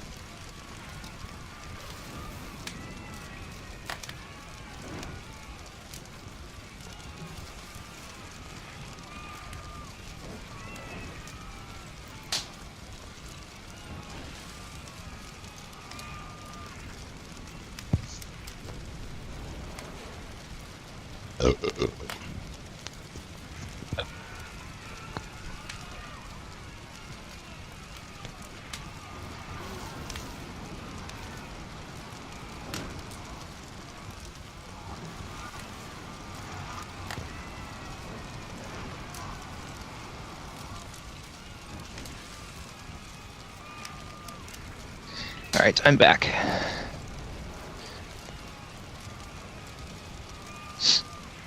Right. Who's around? Just got I'm back. here. I'm here. Okay, Ordered actually, in. so Phil and Scott, one thing I wanted to mention while we're taking the short break is, so this campaign is designed for 3 to 4 level 1 adventurers. So I've had to try to scale things up as best I can. I've tried a couple different methods, and so far you guys have only encountered one of the methods for scaling it up. So if combat seems just a little bit boring today, I apologize, but that's kind of what we're working with. So That's all good. yeah. Well, I think the point of these two is more to kind of set the scene rather than get us bogged down in a battle, right? Right, exactly. Yeah, even if you look at what it was set up for initially, is basically just a bunch of easy level encounters. So we're still right around there. Right. Yeah. Yeah, I'm just gonna try. I'm still trying to mess around figuring out my character, so that works for me. Yeah. And I realized the flaming sphere was a bit much for that first encounter. Because I only got to throw it at one person. Yeah, what level spell is that? It's first or second? Second. And how many second level spell slots do you have? 3. Oh, okay, so that's not too bad. No, and I mean, yeah, I've used 2 of them now. 2 second level spells? Yeah. Hmm. But I've got tons of spells, so it's cool. Good. So far, Berlynn's only used cantrips. Well, I get 2 spells between like. Oh, really? Yeah. That's the warlock's kind of hosed in that respect. Ah. So you're a warlock. Okay. I was trying to figure out what you were. Just fucking shit up is what I am.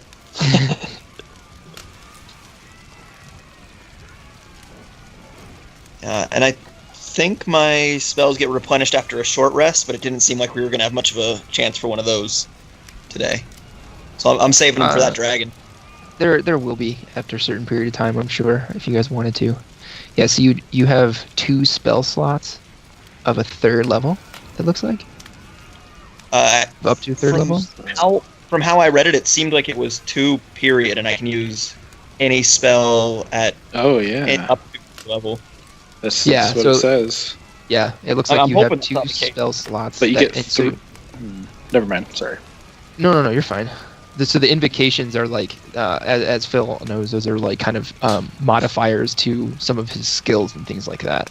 And Yeah, it looks like a couple of them are spells that I can use like without expanding a spell slot. So I think that's how you make up for the kind of garbage spells that you get. Right. Yeah. Plus the multi-targeted function of Eldritch Blast. Jesus, this thing is powerful, man. I had no idea it would be wrecking so much havoc. Well, also too, the things you guys have fought have been 5 and 9 hit points respectively. Right. Everybody's here talking about using their magic, and I'm just smashing things with an axe. I haven't even got to use the cool part of it. Like, every time that Eldritch Blast hits, it knocks them back 10 feet. So I would have wrecked people in that thorn circle. Oh god, yeah. Hagrid, are you back? Yes, I am. Okay, alright, cool. Can you- So, try and reacquire the map.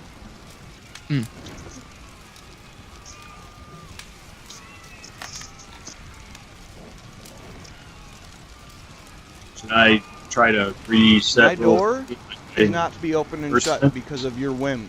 Don't worry about yeah, it. I You would don't I need would it. try to like maybe exit and come back, or yeah, try to like leave the game and come back again like that first time and see if that helps. I don't know why it's doing that to you. Probably because of how large the map is.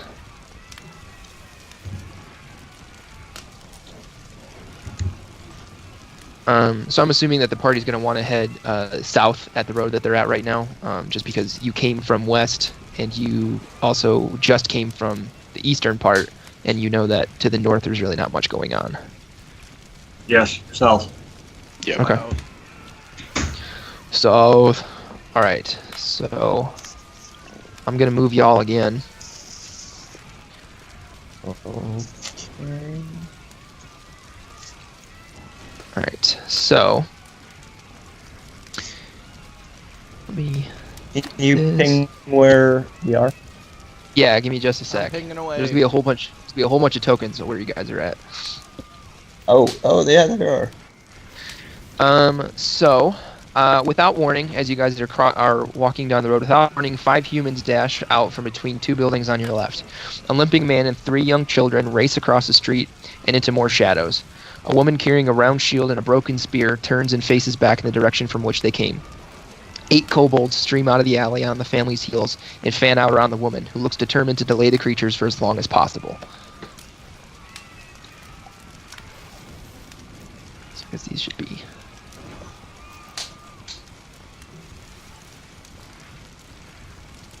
this way.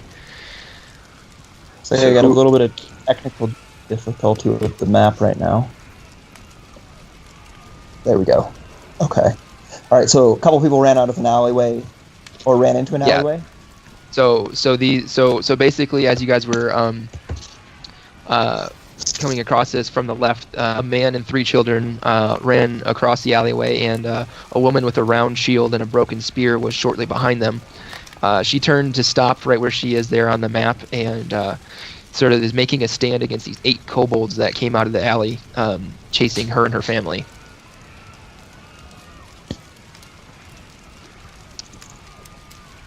Oh, here I go killing again. All right, so yeah, let's go ahead and roll initiative. Dad, are you able to see the map now? I am. Okay. Okay. Is there anything I can do to make our character markers, our names and stuff? Is there anything I can do to take those off the screen? Yeah, whose can you see? All of them. You can see all of them? All right. Yeah, in the settings, like the little gear thing, that's... I got it. You guys know who you Yeah. are. This was so you could see which token was yours when you came in. Sure. Is that better, Hagrid? Or is he talking about the Or are you talking name about along things the across bottom, the bottom? of the? Which are you talking about? Were you talking about the nameplates that were on the tokens, or everyone's name that's along the bottom? Everyone's name. So you can't get rid of them. There's no way to make them gone. But what I like to do, When I touch the map, they get bigger. You can- map, they get bigger, Yeah, like the entire screen. but you can make those so that they just show the name and they don't have the picture or anything. oh and are yeah, you- that's true. And are you zooming with the browser or the little zoom thing on the The map? the little slide that's in the Okay. upper right corner. Okay. So are you saying that there's pictures still attached to those nameplates, Dad? Well, yours has a picture of us design. Yeah, Okay. those you can take off. Yeah. So do you remember how to get to the chat window? That little hamburger that's near the scroll area. Yeah. Okay, and then if you go over to the gear, that's your settings. And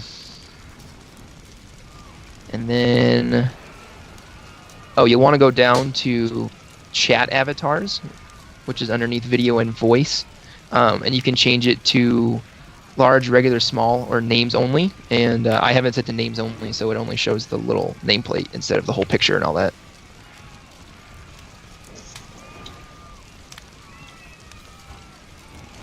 Do you see where that's at? Yep. Thank you. No problem. Okay, so we were doing initiative. Okay. Yeah. All right. 20 to 25.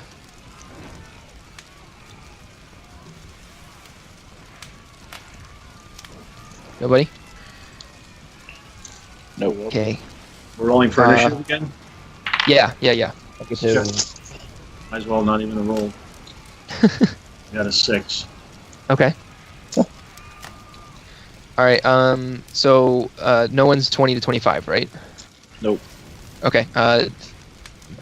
15 to 19? 16. 16 also. 16. Okay. All right.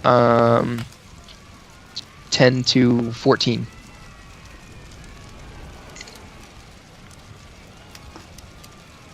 All right. 5 to 9. Me, 6. Oh, I have 14. Sorry, I missed. Oh, okay. Okay, no problem. All right. So, Hagrid, you still managed to get in ahead of the kobolds, believe it or not. Huh.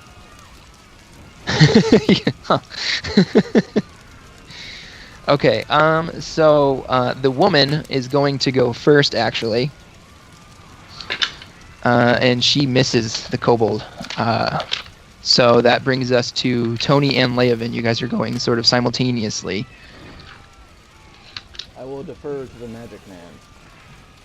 Okay. So I'm first? Who's first? You were going before Toni. Okay.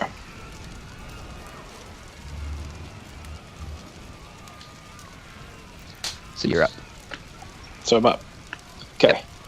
I am going to cast Shillelagh on my quarterstaff, Okay. and then I'm going to go after that guy and bop him with it. All right. It's a 18, That hits. and I get to roll. I rolled a 1 on the damage, and it's +4 now. Okay, If that's I'm just enough correct. to actually down him. Nice. Which brings us to Toni. Unless Leovan, no, casting Shillelagh That's- was your bonus action. So okay. Yep. All right. Toni Pobar. Alright, I am going to go running at them while raging. All right. So I'm going to go right there, and then I'm going to try and smash the one immediately in front of me. That's good. And that doesn't count because it somehow managed to stick in the corner and land on the side. That is an 11. Misses. Damn him. Let's smash him again then. All right. That's even worse. That's a 9. Also misses. All right. So then Berlynn. All right, go here, and I'll try and pick off this dude, and then this dude behind him. Okay. So to hit, we got a 24 and a 11. Okay. First one hits. Second one misses. All right, damage is 12 on that first one. All right. So he is dead. Nice. right. Bonus action. Bonus action, I'll try that guy I missed the first time, Okay. and then this dude right here. All right. That is 14 and 26. Okay. Both of those hit. 14 damage and 9 damage. All right. So you take both of them out. Yes. And that brings us to Hagrid. What is that exactly that's going on directly to my right? Is that the family that the woman is trying to defend? So directly to your right, meaning over here? To the south. Oh, to the south. This is her husband and their 3 kids are running away. And the woman here has stopped to take on the kobolds and try to protect them as they make their escape. All right, that's what I thought. I just want to clarify. Mhm. So I am going to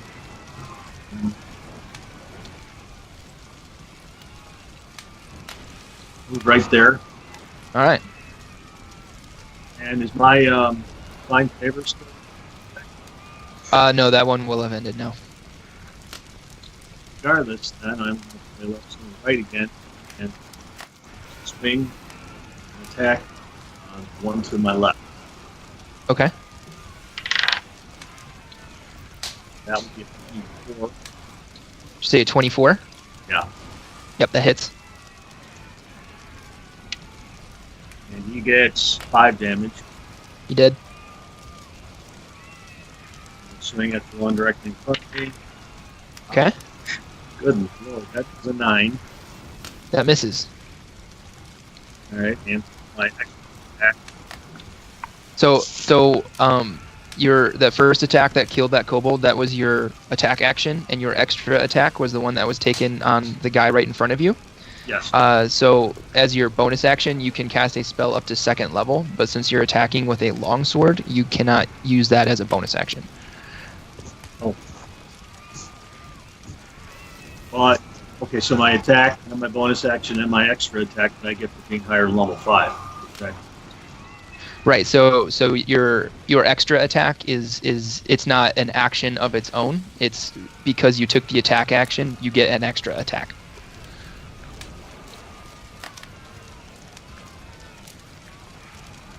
So. So for your. Sorry, go ahead. Can I not attack 3 times? You cannot. All right, I'm done. Okay. You did not want to cast a spell up to 2nd level? Nope. Okay. All right. And I apologize for that before. It was something that I picked up on during the cultist fight that I realized I needed to correct the next time. No problem. Okay, so that kobold's going to move there. That one is going to move there. What's that? So those are not dead. They just piled inside where dead people are, right? Yeah, Okay. that one is on top of his dead friend. Okay. And then this one is going to move there. Okay. There's to be two dagger attacks against Hagrid.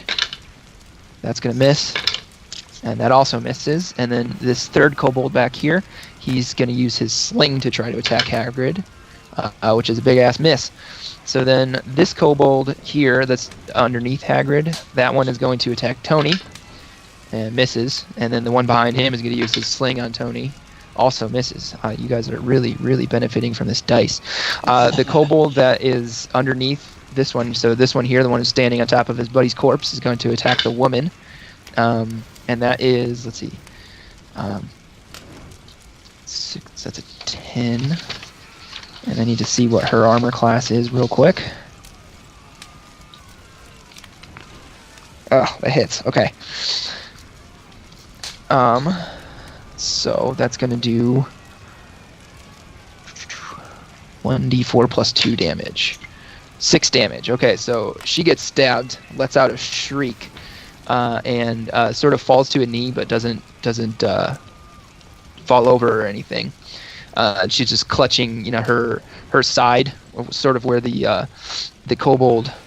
Oh, actually, no, that shouldn't have hit because she has a shield. I'm sorry. I take all that back. But then this one here, this kobold, he's going to try to make a sling attack against Berlynn, which is a 12. Does that hit? That it does. Okay. So that is also a 1d4 plus 2. So that's 3 damage to Berlynn. Oh. Okay. And now it's the woman's turn again, and she's going to take a stab at the one that stabbed at her. And that's going to hit. And that is... shit. Wait, so how did Berlynn get attacked again? It was a rock thrown from a sling. Oh. Got it.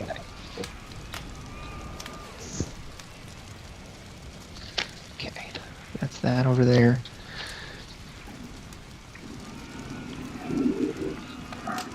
Actually, my shit's all sorts of crazy now. Alright, I'll have to figure out where that goes in a second. So she does 1d4 plus 2 also. So she does 5 damage, actually killing the kobold on top of his friend. So there's a pile of dead kobolds there. So that's not confusing anymore. No. And then so now Toni and Leovan, you guys are going. All right. Well, he's in a rampage, so he might want to go first. Okay. We'll give that a shot then. I'm gonna try and kill this one that I've missed twice already. Let's go with a 23. That's gonna hit. 11, 14, 17 damage. And that's a kill. That's the one in front of you, you said? The one that you tried a couple times to hit? Yeah. Okay. And then I'm going to move my happy ass right here Okay. and kill the one in front of me again. Is that with your extra attack? Yeah. So that can't be split by movement. That can't be split by movement. I mean, I can't hit anything but the dumb woman next to me. I would recommend not doing that. But you can still move there. You just can't attack again. Then I will move there. Okay. Alright, Leovan. Alright, I'm gonna go over towards the one closest to that lady, and then whack him with the quarterstaff. Okay. That is a 20 total. That hits.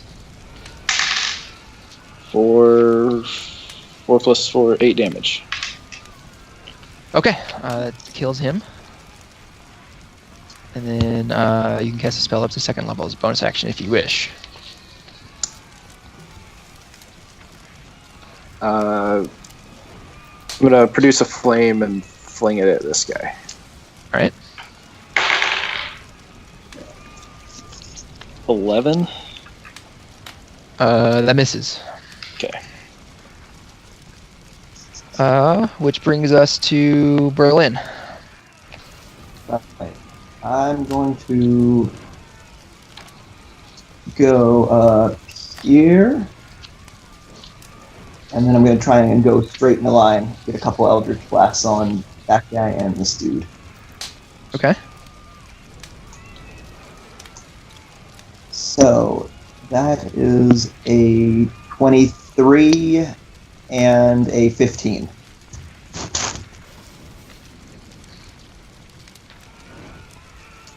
And then do both You of said, sorry, it was a 23 and a 15 to hit? yes. Yes, so then both of those hit. Okay. I've got a 14 and an 8. Okay, both of those kill. Which two were they again? The two that are straight in front of you? Yeah, straight line. Okay, so them are dead. Alright. I guess I'm gonna shoot at the last two dudes. Okay. We can do this. 21 and 12. Okay. Damage is a 9 and a 7. All right. So how would you like to describe how that last one dies? So that last one hit with an Eldritch Blast, and I just want to fire him into the ground, and then just kind of have him burst out, like he's just like an overripe watermelon. Okay. So he all right. So yeah. So with that done, the woman she turns to you guys finally, and she says, "Oh, thank you so much. I don't know if I would have made it. My family would have surely perished." And then she mentions the keep, which is the only safe place in town, and how she's going to corral her family and head that way, and that's further down this road to the east. And she says that that's where everyone in town is heading right now. And so she grabs her family, and they head off towards the keep.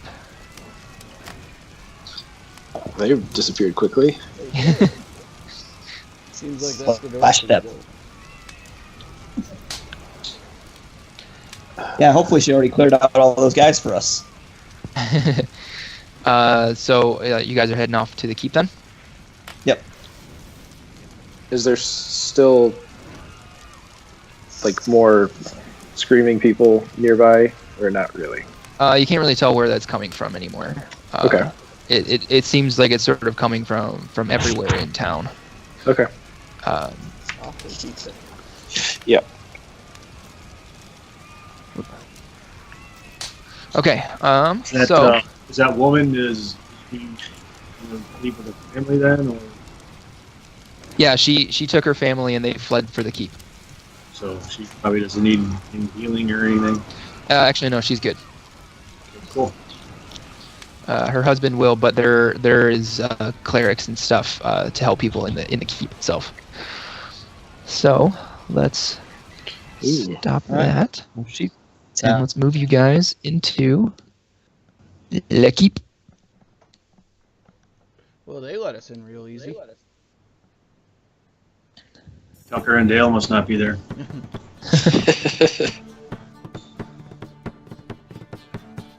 All right, so I'm not going to worry too much about giving you guys control of your tokens here because it's really not so much about moving around, just what do you guys want to do. So you see all around you in the keep, there are just townsfolk in various states. There are some people over here on this eastern wall. There's a lot of people who are sort of injured and being tended to. There's people trying to find sleep since it is nighttime, basically anywhere they can. There is a very official-looking man standing on a platform just behind that fire pit there.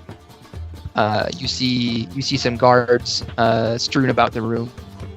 And you can see at the back of the room there is a band playing near where people are eating and drinking, trying to keep the morale up during this raid on their town. The keep itself is fairly sparse. It doesn't look like it has a lot of supplies, nor just a lot of places for people to be.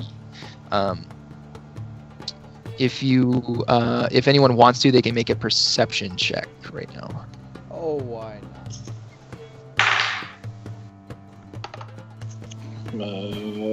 16. I got a 12. All right. So basically, you can sort of gather from looking around that this keep has never been used before. This town has never been assaulted. So people are a little unsure of themselves about what to do, where to be, and how they're supposed to be acting here, which is why it's a rather out of place music is being played when they are doing it. So what do you guys want to do? Is the guy on the platform talking at all, or is he just kind of hanging out? He looks like he's trying to just keep an eye on everyone in the room. That's why he's sort of on the raised platform so he can see everything. Gotcha. Okay. Let's go. All right. Well, Berlyn's gonna gravitate towards the band and start dancing. Okay. All right. So Berlyn's heading to the back.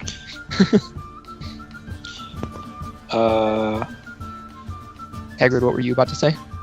Let's try and find someone that looks like they're in a position of authority, or at least knowledge. Okay. Did you want to ask the guards that are near you at the door, or the finely dressed man on the podium? Let's ask one of the guards. Okay. All right. So you walk up to one of the guards, and they look like they're pretty nervous about what's going on. And, having been called on for action when they weren't really planning on having ever been called in for on action. It was supposed to be an easy job. So what would you like to say? Who would we be able to talk to find out what exactly is going on? Well, I guess if you needed to talk to somebody, I think the man up on the podium is in charge. That's Governor Nighthill. All right, thank you. Let's go talk to him. All right. So who all is talking to Governor Nighthill? I'll go talk to that guy. Okay. And Hagrid, you're going? Yep. I'm gonna sit down on the side that he's on, but stare at the fire and sharpen my axe and listen to what he has to say. Okay.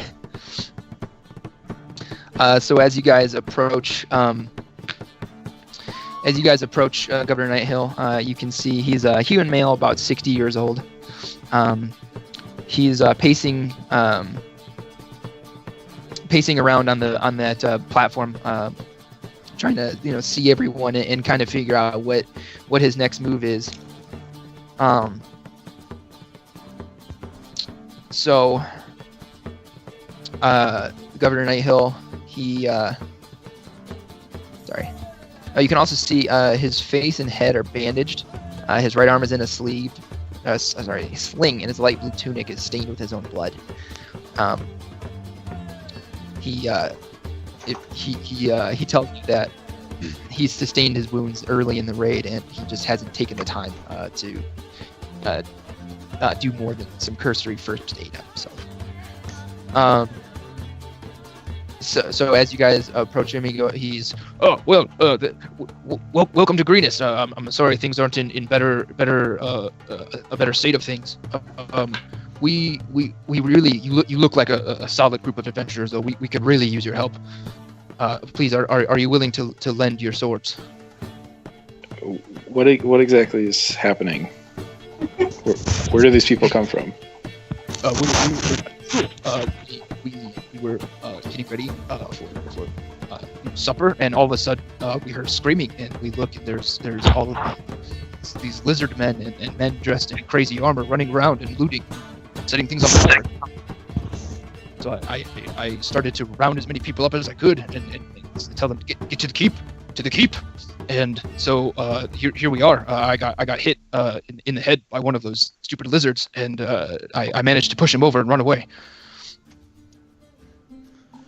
Sir, this has been one of the warmest greetings the chief of the Low Shot clan, Goliaths, has ever gotten. I appreciate it deeply. He looks at you with a really confused look on his face at your mention of being a Goliath, and he pauses for a moment, and then he shakes his head, thinking it's really better not to press that issue right now. There's more pressing matters to attend to. What am I looking for? We will gladly help you with your issues if you wish for a small fee. Well, it seems as though the raiders are really looting everything and taking anything we had of any value. I don't know what they're looking for, but they're taking everything. So I don't know what we can pay you right off the bat, but I'm sure that we can work out something. But please, we need help now. We can worry about that later. So at this point, he looks around the room frantically again, and he goes, Castellan, come here. And you see this sort of he's a shield dwarf. He's got knotted, tangled, bright red hair. He's a very kind of ruddy-looking gentleman, very gruff, and. He said, "This is Castellan Escobar. He's in charge of this keep. He's going to give you the best information that we can about what needs to be done around here to help us. But also keep in mind, whatever he tells you. Also, there are still people in the town that need to be brought to the keep. So if you ever have time or come across them, please help them." At this point, he kind of walks away from you guys and leaves you to talk to Castellan. So Castellan looks you over, and he looks at Hagrid. He starts, looking where he would expect to see a normal human's head to be, and kind of tracks up. And when he finally meets your eyes, he gives an approving nod. He looks around. He sees Leovan as an elf, and you can see he gets a little grimace on his face. And then he sees Toni, the gnome, who thinks and his grimace turns to pure hatred. He spits on the ground. He says, "Oi, a fucking gnome! You had to bring one with you, didn't you?" Who you calling a fucking gnome, short stack? You wee piece of shite! You are talking to the true incarnation of a Goliath god. I will smite you where you stand. Make a persuasion check. Oh. Intimidation? I rolled a 7. Rolled a 7. So let's see. All right. So Castellan decides that you're really not worth his time because, well, you're a fucking gnome, and so he looks back to the party, decides he doesn't care to talk to the elf either, and so he addresses Hagrid. He says, "Oi, we have a few things left to do here. We've got we really should check on the Sally Port. We've seen that the cultists they're sort of starting to round up around us, and with the Sallyport, it's going to be our best way to really give them the hurt once they start trying to get in the doors. And then there's the old tunnel. I'm not sure what sort of state it's in, but it's going to be our best way to get water. And really, if you wanted to get back into town, it's going to be the best way to sneak back without having to go through the front doors.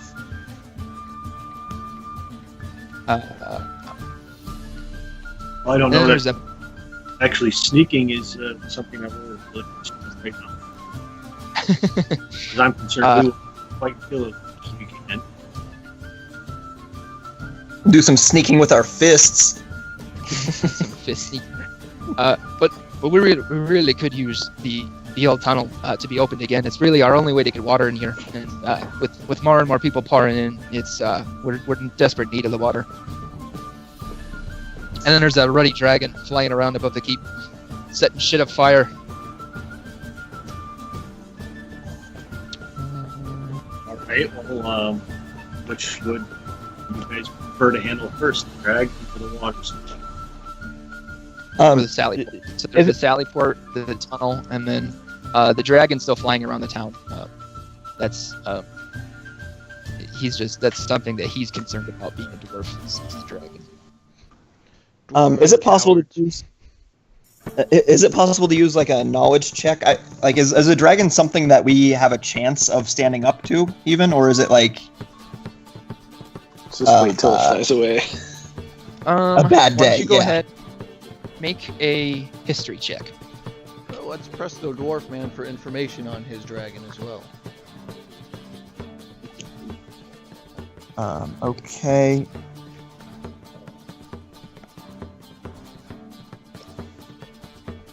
History check. I got a 15.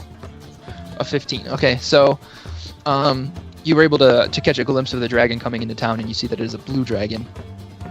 And you know that against an adult blue dragon, as you look around the party and you kind of size up your guys' strengths and things like that,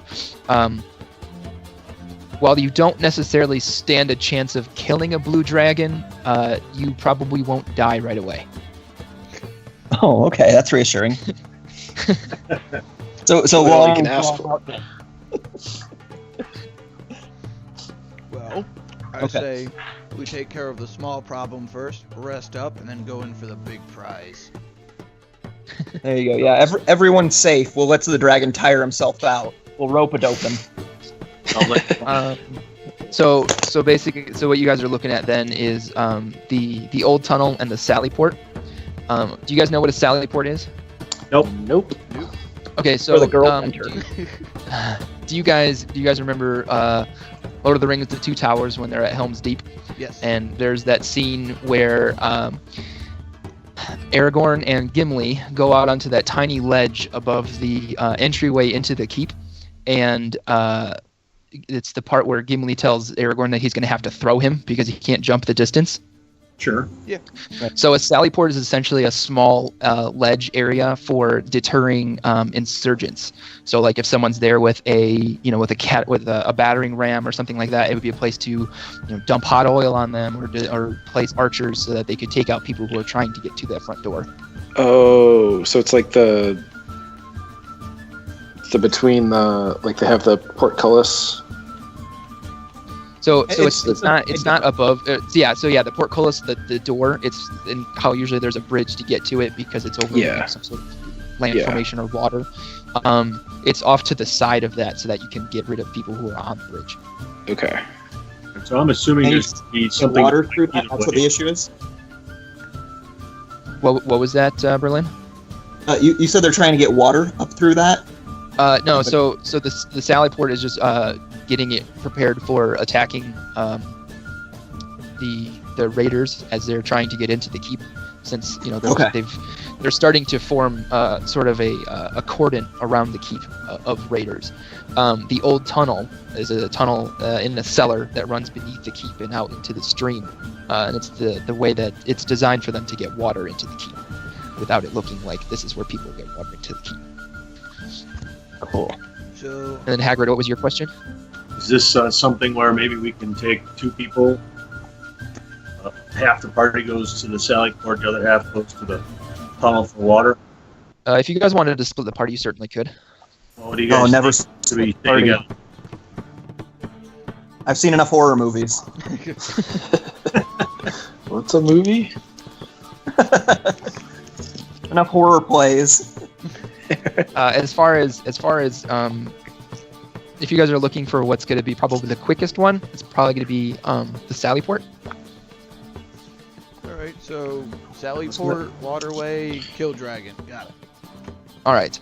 That makes sense. Fix the defenses first, and then These guys So- are lucky if they can tie their own shoes.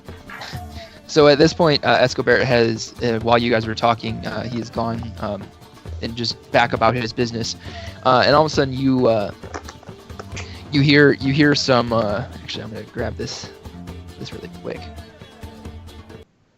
Mildewy, smelling fucks. You start to hear some screaming again as some of the raiders have spilled a little bit into the keep. The guards are immediately on top of the raiders, but Escobar comes running up to you and he says, "The Sallyport, they've gotten into it." He says, "We can handle these, rabble. You lot better get up there and try to secure that Sallyport." All right, murder time. Let's go.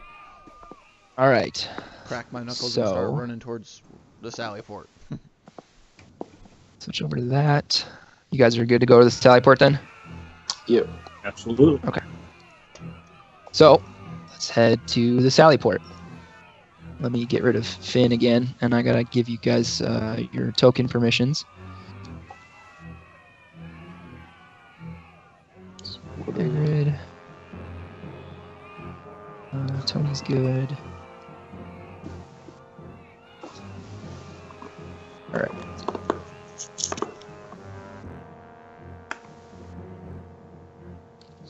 Alright, so you guys see a number of enemies in front of you that have come across the slightly ajar door across the way. This is the ready room to go out into the Sallyport. So the Sallyport is across the hall from you guys right now, across the room.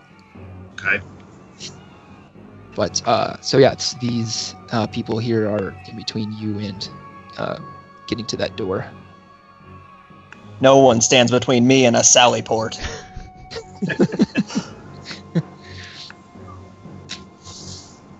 So let's go ahead and roll for initiative. 7. 18. 10. 18 also. Okay, so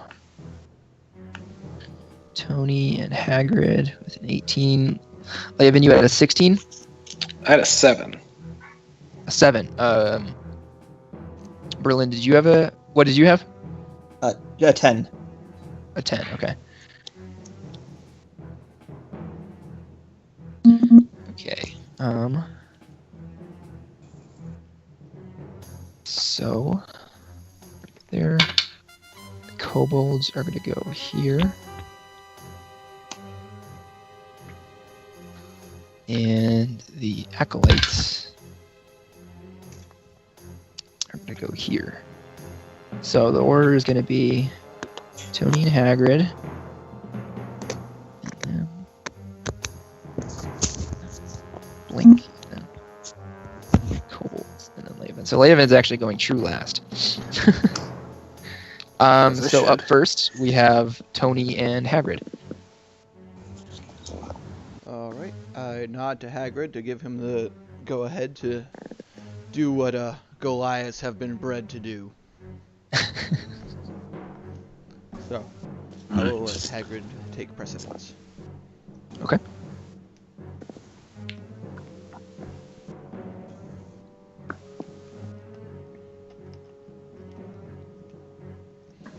So what is the rest of my distance here? How the hell did I do that? I don't know how you keep doing that. I hit the roof. So you're 10 feet from the Drake and the Kobold, it looks like. Drake. Yes, these are what are called ambush Drakes. What you can do, Hagrid, is you can delay your action. So you can use your movement, and then you can delay your action until a certain trigger. So you can delay your action until an enemy gets in range, or you can also use your action to take the dodge action, which gives all enemies disadvantage on attacks against you until your next turn.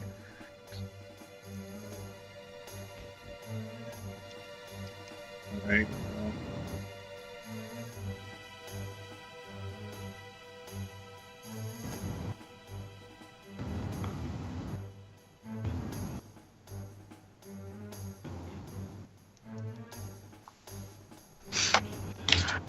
From where I am, I can cast Bane.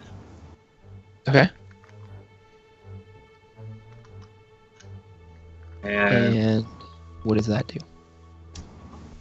up to 3 creatures of my choice that I can see within 30 feet must make charisma saving throws. Okay.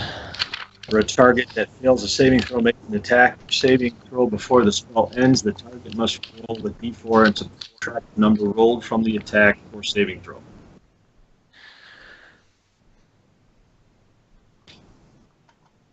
So it's basically disadvantage to each of those 3 creatures. Okay, and it also... All right. Okay. Which creatures did you want to do?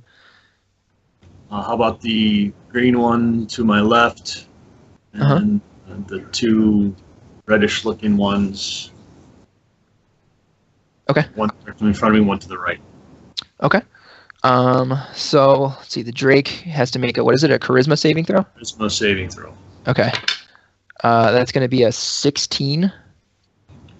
I'm a 14, so that one makes the save. Okay, that one's okay. And then this is, he fails. Okay, the kobolds fail their save, so they are they're baned. All that means is you roll a d4, subtract that number from their attack.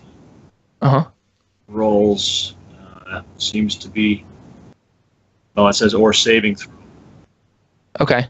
Yeah, that means, but anyway, so up to a minute. And the spell lasts for a minute. Okay. All right, so they'll basically be banned for the duration of this combat then, essentially. All right, so then that brings us to Toni. All right, my... Oh, wrong tool. So I'm going to move right there, which is my 35 feet. And I'm going to attack whatever the thing is to my right. Okay. Go for it. 16. That hits. All right. Inventory. 11, 14, 16. Oh, wait. Damn it. I forgot to go into a rage. Oh, well. Yes, you did. 11. So 14 damage. Okay. And let me guess. I would have to do my extra attack before I go into a rage then, wouldn't I? Yes. Okay, well then, if the green thing doesn't die, I'm going to attack the green thing again. It is not dead. I'm attacking it again. 19. That hits. 13 damage. Okay, that does kill it. Alright, good. And then I'm going to go into a rage to end my turn. Okay. And then... So this Drake here is going to move up to Hagrid and make an attack against him. This is a bite attack. And that is not going to hit. That's a 7. And so then that brings us to the Acolytes.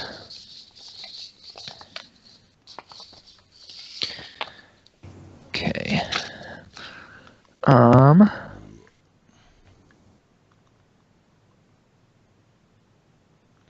It got strangely quiet. Yeah, the song ended, I think. I gotta look at something really quick though, because There was something about acolytes in this. It was replacing one of the spells. Sorry, guys. All good. All good.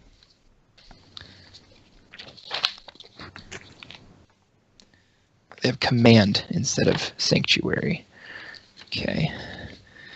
And what exactly is that?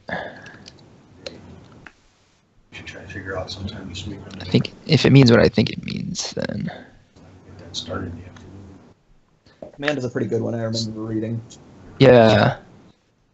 Just keep moving for hours. Okay. So this acolyte here is going to cast command on. Actually, let's capture this really quick. Okay. So this acolyte here is going to cast command on Leovan. So Leovan, make a wisdom saving throw for me. Wisdom. Oh, goody. Yeah. 16. Oh, wait. Plus the 3 more. 19. Okay, so nothing happens to you, and then this other acolyte is going to cast command on Toni. So Toni, make a wisdom saving throw. Well, this should be fun. I rolled a 1. All right, Toni. So you hear the acolyte say a word. You're not quite sure what the word is, but all of a sudden, you can't move. Oh, but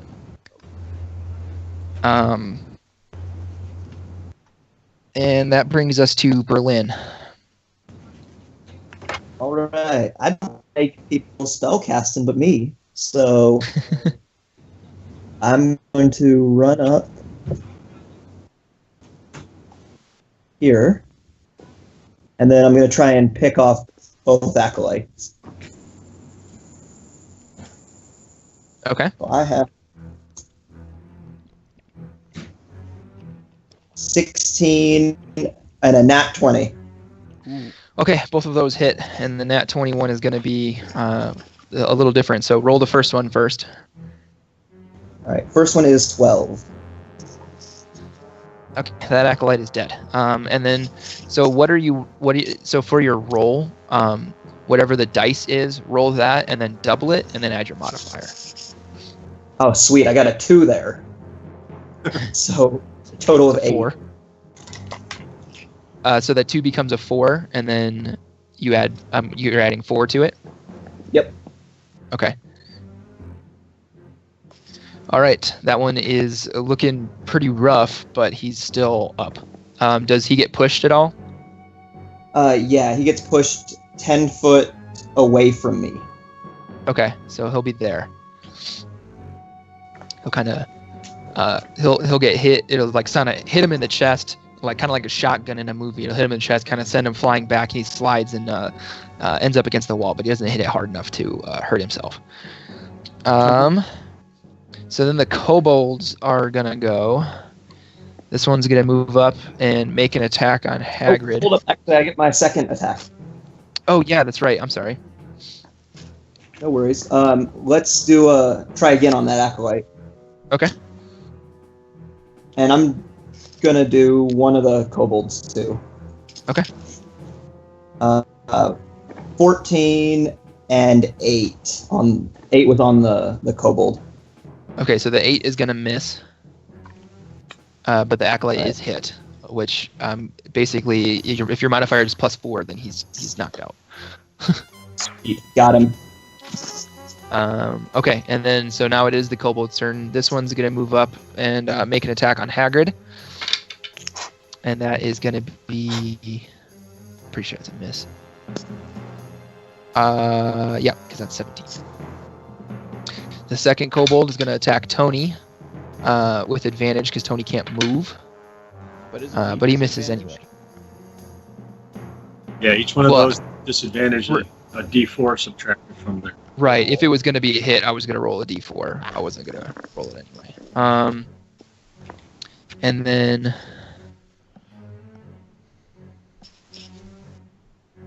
let's see. these ones can fly 30 feet. Ooh. All right, so they're going to move here then. And that's going to be it for their turn. Oh, there was a second one there underneath. How crazy. Leovan. All right. So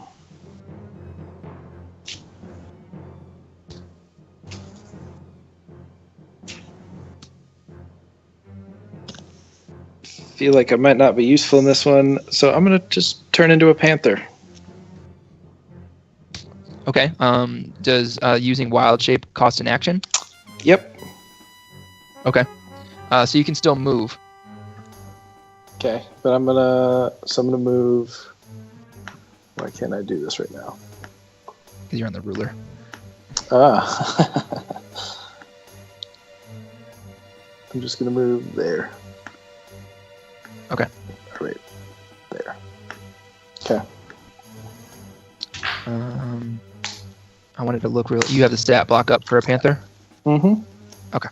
What's your move speed on that? 50. Okay. Which hopefully I measured that. Yeah. Yeah, I'm good. Okay. So then it is Toni and Hagrid's turn again. I will defer to Hagrid once more. And a green thing to my left, did it attack me before? It did, but it missed. Okay. Then I am going to return the favor and attack the thing. It's a 13. Okay, that just barely hits.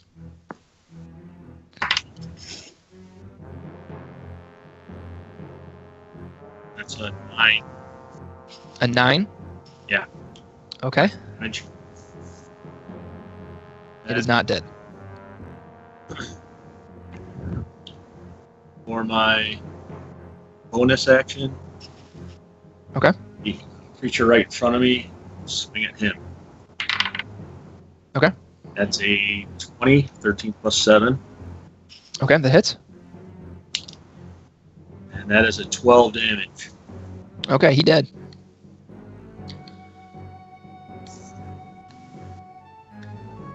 All right, Toni. Unless Hagrid, you want to move? Yeah.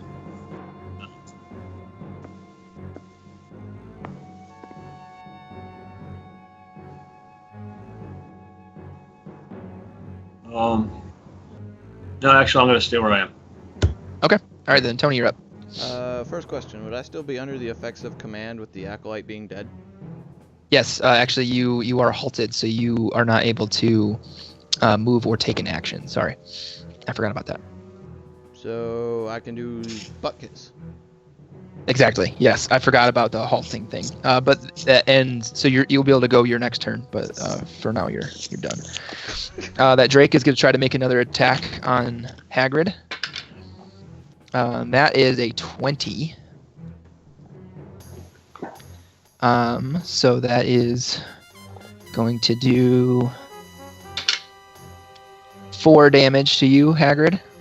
All right.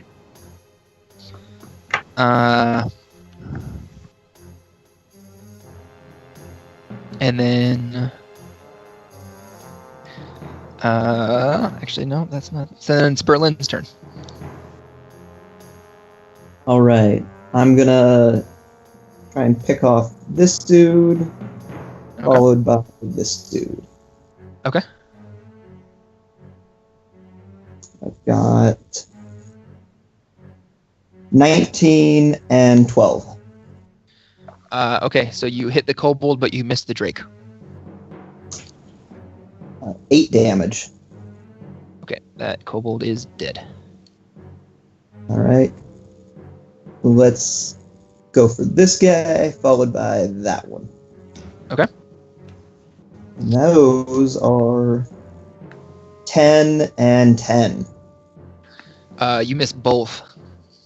Uh, So getting Berlyn's worn out. just blasting magic off the walls in here.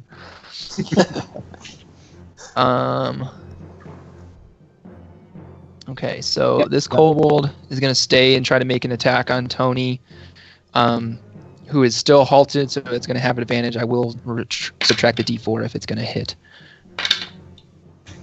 Neither of those do anyway. But then this kobold here is going to fly, because they can fly over the top of Hagrid and drop a rock on him. And that's going to hit and do 8 damage. Holy crap. And then he's going to kind of... Oop, that's Hagrid. I want the kobold. Oh, I'll have to move you first, and I'll put you back. So then he's going to keep moving. He's going to kind of fly back here. Would flying over incite an opportunity attack or no? I don't know the rule on that. Plus, he dropped a rock on him, so it doesn't provoke one. So those things are flying though. Yeah. So he has set down now though. He's no longer Okay. hovering. So he just kind of like lifted up and like flew and then landed. Gotcha. So he is done with his turn, and that leaves us with Leovan. Your turn. Okay, I am going to run and pounce at this guy. Drake. Okay. So that's make a claw attack. Which is was at least 20 feet toward a creature, and then hits it with a claw attack on the same turn. The target must succeed on a DC 12 Strength saving throw or be knocked prone. So that was a 16. Okay, that hits. And then He succeeds on his throw though, so he doesn't get knocked prone. that sucks. But I did roll a 4, so 6 damage. Okay. He's still up. And then that brings us to Toni and Hagrid. Toni, you are able to move and make actions now. Tony, why don't you go ahead since you were not able to last time? Since Toni is imbued with twice the rage now because of not being able to do anything last turn, that thing is getting smashed. Okay. What about a 25? Does that hit? Sure does. That's surprising. 12, 15, 17 damage. Yeah, he did. Good.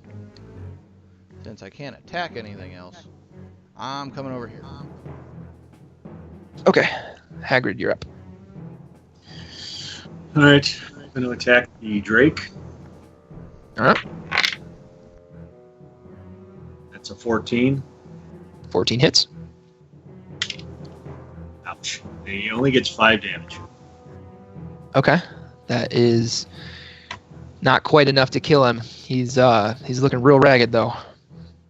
But you do still have your extra attack, so. Still have my extra attack, which I'm going to also use against the Drake.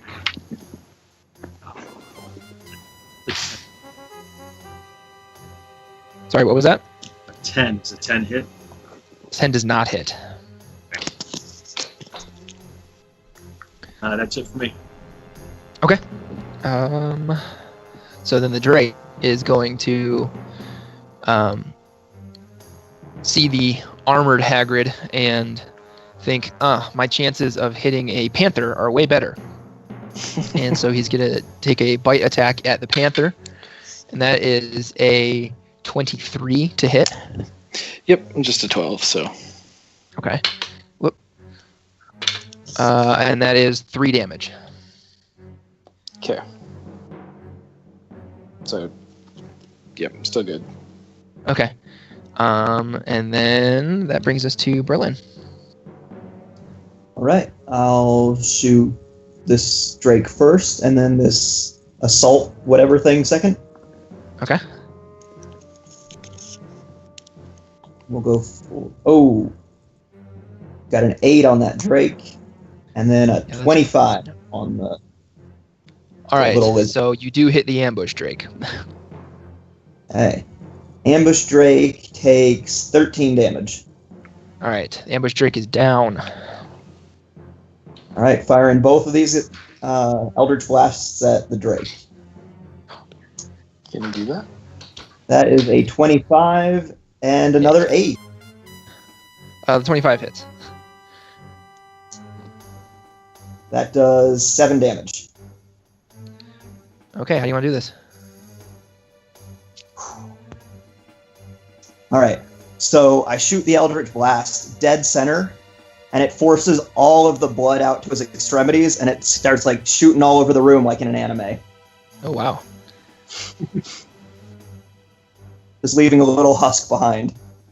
That's pretty intense. All right, so this now deflated, withered, and desiccated winged kobold falls to the ground.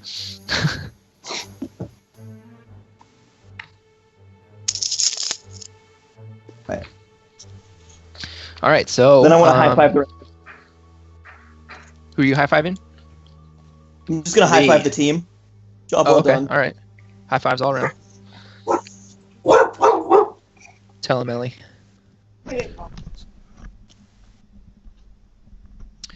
All right.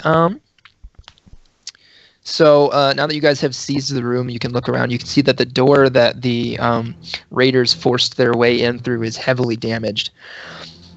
Does anyone know the spell Mending? Nope. I might know something close. Not in this reality. Ooh, I don't think I know it yet, but I will. Okay. So there is someone in the keep who can do this, but someone has to go get them. Okay.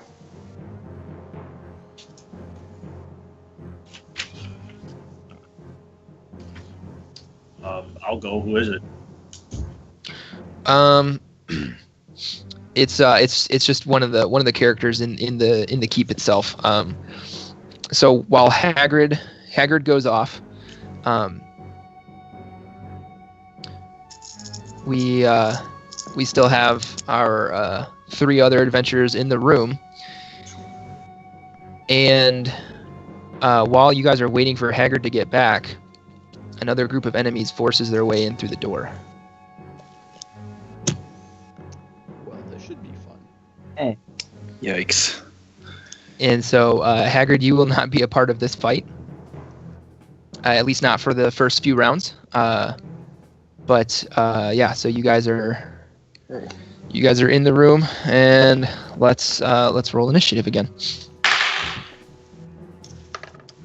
21. All right. 13. I got a 14. Okay. Let's see where these go.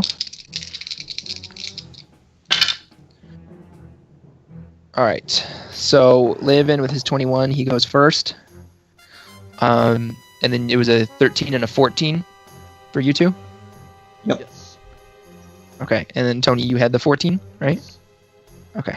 All right. So Tony's gonna go, and then Berlynn, and then it's gonna be the cultists, then the kobolds, and then the guards. All right, Leovan, you're up first. All right. I am going to run and pounce at this dude in the front. Okay. I'm a plus He makes his save, by the way. 4. Dang it. Nobody wants to fall over. That's a 15. A 15 is gonna miss. All right. Well, it was fun while it lasted. Toni. Am I still raging? Yes. Alright, let me see how far these guys are. Ooh, perfect. I am going right between them. Okay. Gonna go to the one on the left. Let's attack that one. All right. I got it. 2. That's gonna miss. Alright, I'll try attacking him again. Okay. 6 plus 6, so 12. That also misses. Well then. be all I can do. Things look bad for our heroes.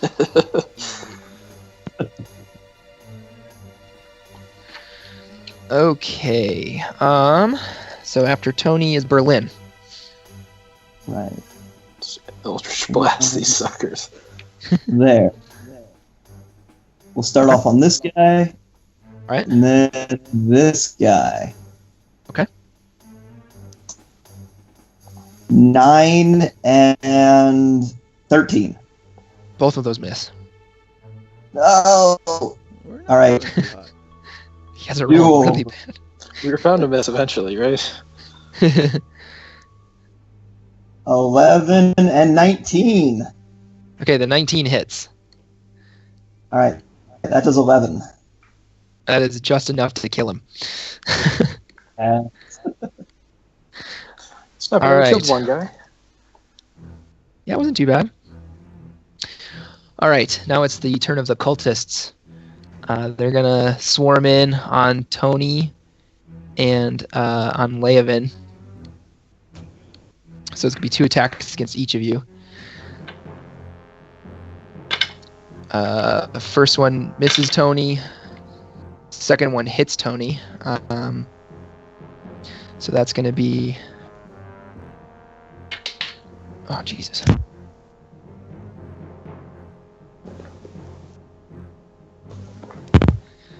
That's going to be 2 damage to you, Toni. That is halved. Okay. And then against Leovan, that's a hit. And you said 12, right? Correct. It just barely misses. Okay, so 1 hit against you. And that's going to be 2 damage. Okay. And then the kobolds go. Let's see. Okay, I'm going to put them there, but these are both... So that's where they're going to land, but they're both going to drop a rock on Toni on their way through. That's going to miss. And that's going to be an 18. Does that hit, Toni? Yep, mine's a 16. Okay. You take 9 plus... Yeah, so 9 bludgeoning damage, so halved is 5. All right. And...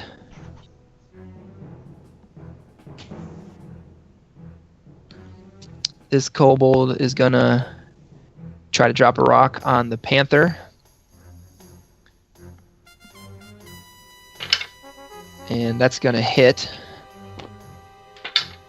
And that's going to be 7 damage to you, Leovan. Barely still kicking it right now. And you do know that when you hit 0 hit points with your panther form, you just revert back to Yep. typical Yep. Leovan. Okay. Yep. And if I go over damage, it affects my real hit points. Okay. And so then the one guard that's left, he's going to make an attack on Toni. That is going to be a 17. That'll hit. Okay. So then that is 2 damage to you. That's already halved. All right. And then that brings us back to Leovan. Right. And if I try to move out of this, I assume that'll provoke some attacks of opportunity. Yeah. Okay. I think I'm going to be better off just reverting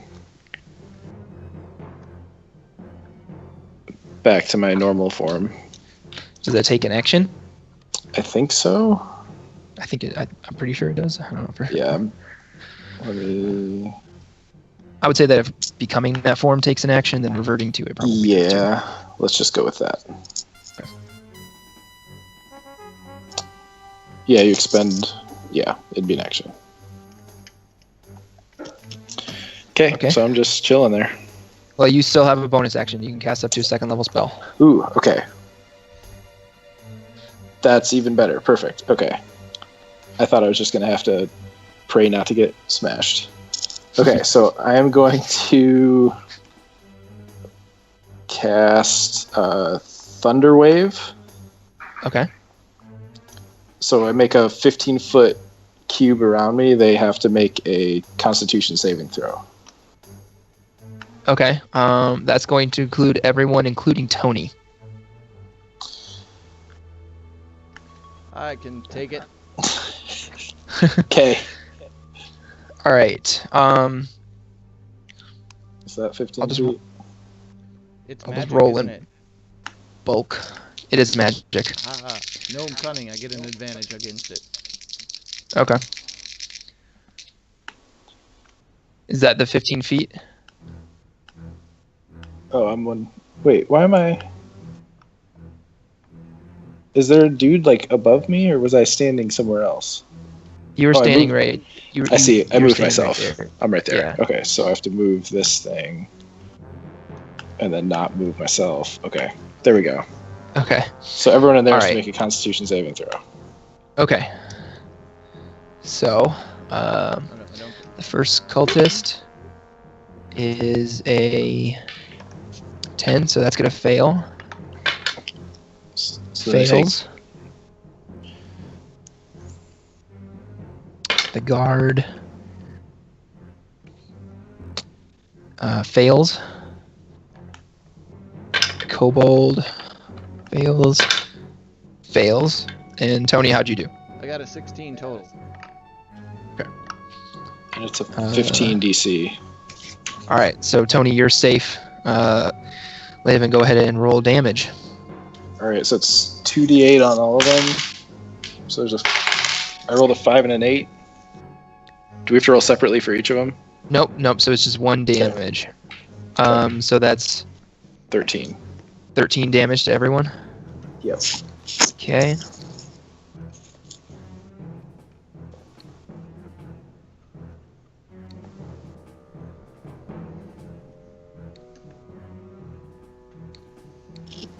Since I passed the saving throw, do I take half that or what? No. What does it say? It's you only take the damage if, or yeah, you're right. Sorry, I misread. Successful save, you take half the damage, and you're not pushed. So everyone that took the damage and didn't die gets pushed 10 feet away. Okay, well, they all died. Okay. So now Leovan is just standing in a pool of corpses. So I would take 7 damage. So I would take 4 Yeah. damage then. Yeah. Because it's psychic. And then Toni, it's your turn. Alright, so -4. Come on, do the -4. 41. I'm gonna attack the one directly in front of me. Okay. 19. Hits. 17. Dead. Alright, then I'm gonna use my extra attack to go to the left. Okay. 11. Misses. Okay. Then I am done. Berlynn. All right. I'm gonna go for this Drake closest to me, and then the cultist behind him. Okay. So 25 and 10. You hit the kobold and miss the cultist. That is 7 damage. All right. Bonus action. Let's do cultist and then the Drake closest to him. Okay. Is 19 and 20. All right, both of those hit. 13 and 14. All right. So just the one kobold left. He's gonna fly over and try to drop a rock on Berlynn's head. Okay. That's what they like to do. That's their thing. That ended up on a side. All right, here, as a reaction, I'm going to use my Entropic Ward and impose disadvantage on the attack roll. Oh, okay. Then he misses. Yeah. And that brings us to Leovan again. So we just got the one guy left. Yep. All right, I'm gonna kind of run towards him a little bit and then produce a flame and throw it at him. Okay. So it's a 22. Hits. And 3. 3 damage. Yeah. It's Okay. 1d8. No plus? Oh no, because it's a no. spell. It's a cantrip. All right, Tony. All right, that should be close enough if I'm not mistaken. Oh, definitely. And I'm gonna attack it. Okay. I rolled a 1, and then I rolled for my second attack, since I was gonna do that anyways, a 20 total. Okay. The second attack hits. So I need to start rolling dice better. 7 damage. All right. How do you want to do this? I'd like to cut this one in half horizontally while slicing off both wings. Okay. And so you do. And then Hagrid comes back in with the NPC. Hagrid, if you had been, or if that battle had had gone to the top of the next round, you would have come in. Okay. You were so close. So you bring in the NPC that knows mending. It was a female, as you asked around for it, and so she gets to work on casting mending on the door. It takes her about 5 minutes to get the door repaired, while you guys kind of guard the area. But eventually, she does get it done, and the door is repaired, and you guys are able to close it and throw the lock on it so that no more cultists can come in. Yeah, so you guys have done that. You guys get... You know what? I forgot to give you EXP for those kobolds outside, didn't I? Yes. Yeah. Okay. So each you get 50 experience for those. Let's see, for the first fight of this, it was...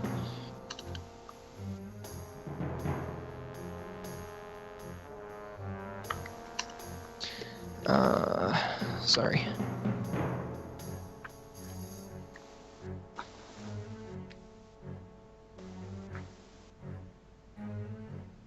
Okay.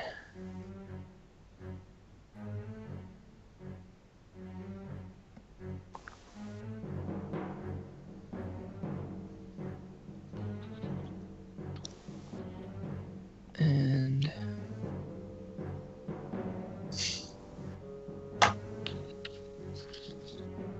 how much are the ambush drakes worth? It's worth 100. So you guys get 100 each for that.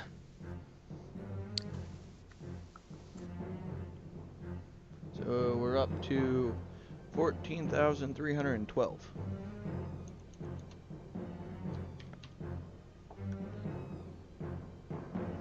Yeah. And then Hagrid, just because you elected to go to get the NPC, I'm not going to penalize you for not being in that fight. Just because someone was going to have to do it. So what does that mean? I'm sure you're going to get the EXP from that fight as well once I find... Okay. So what was the 100 then? The 100 was for the fight that you guys did when you got to the Sallyport ready room. In addition And then- to the 50 that gave us... Yeah, so 50 from the kobolds that were attacking the family. Oh, right, okay. And let me make sure that there wasn't something extra with that.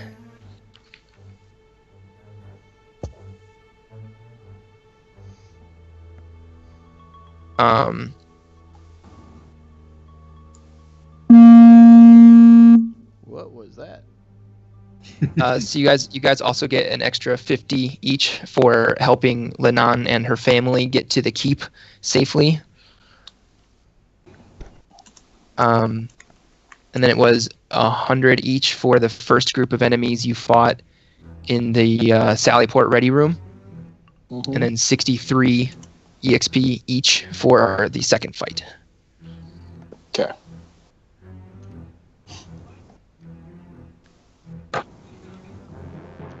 All right. So when you guys finish that up, you head back into the main part of the keep, and you come across Escobert again, and you let him know that so you guys just come across Escobert again. You guys can talk to him if you like, or ask him questions about the old tunnel or anything like that you want to do. So that puts us at 14,425. Sure. Something like that. We can do the math at the end. Yeah, works for me.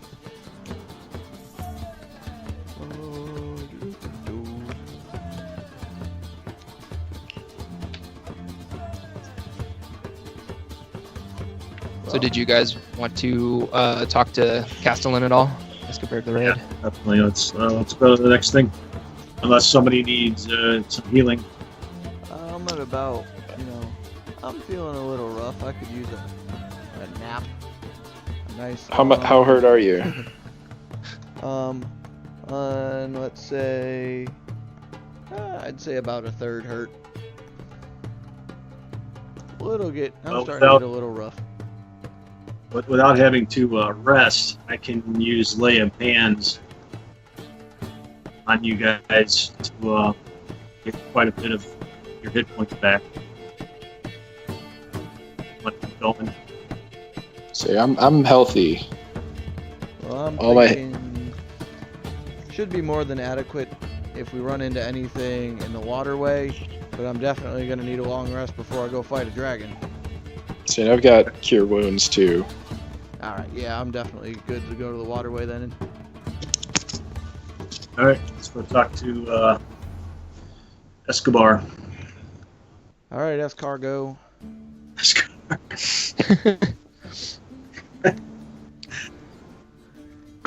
So you guys walk up to Escobert, and he goes, "Oh, aye. So how was that business with the Sallyport?" When are you going to give us a challenge? We saved your Dwarves and their again. fake fights. What was that, Hagrid? We saved your asses again. Oh, aye, you did. We definitely are indebted to you. If I had not but, bits of bread in crates, I'd give it to you. So we still need a little bit of help with the old tunnel. We could definitely use it to be getting some water in here. The people, there's clerics here working on folk as well as medics, and they're running out of water, clean water to help these people out, as well as drinking water. What's the problem with the tunnels? And he fishes out of his belt his big ring of keys, and he hands you a really big thick key, and he says, the tunnel, there's nothing wrong with it that I know of, but it'd be covered in crates and things. It's been used for storage since we haven't had to use the keep. So it's sealed, it's locked, and there's a bit of shite in front of the door, keeping you from getting in there. But other than that, I don't know that there's any problems with it. We just want to make sure it's clear. I would prefer not to be a hired mover. I am a Goliath war chief. All right, well, look around you, teeny Goliath. There's no one here capable. Everyone's busy. Oh, All right, yes. fine. So, custodian. People are wounded. They're robbed. They're hurt. That's understandable, but do they have to shit in front of the door? Were these people raised in a barn? What about those jokers over there playing instruments? They're not doing anything useful. Keeping morale up. They don't look like they can lift a single fucking crate to you, Vladdy. Yeah, they can at least hold their damn instruments. Most of them are women folk. No offense, Moss. All right, I'm claiming anything in those crates. Maybe Don't know what you're gonna. you can I don't know have- what you're gonna do with that lot of turnips, but it's yours if you want them, I guess. You know what? I'm just eat gonna go them. smash them all. Fucking, I'm gonna be queen of the turnips. Once you all die of hunger, come to me. He just bows to you, Your Majesty, and walks off. All right, so as you guys head down to the old tunnel, so I kind of placed you guys off to the side there just because it is single file and it's very narrow in there. But first, you guys take a couple minutes and you're able to clear the cellar door from the barrels and crates. Berlynn, why don't you make an investigation check if you really want to crack them open and look around? All right. Good with that. I think I might have taken investigation as an ability.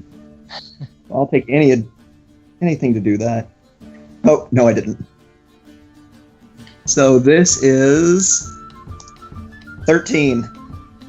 13. All right, so you crack open a couple of the barrels because the crates you don't have the tools with you to get them open. So you look inside and they are mostly turnips.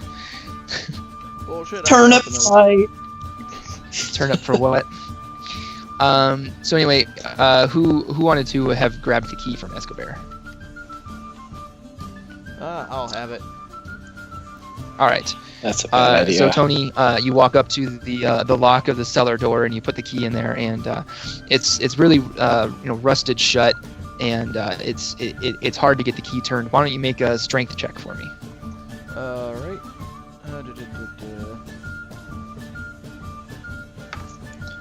Wow, I got a 1. All right, so as you turn the key, the lock does finally give way, but you didn't break the key, but it is twisted. So then, as you see in front of you, it's dark. It smells like water running through a small tunnel. There's a small staircase that goes down into the water, and at the far end of the tunnel, you can see like an iron grate. Keeping people from going out of the tunnel. As you open the cellar door and the light floods in, you see a small number of rats go skittering down the tunnel.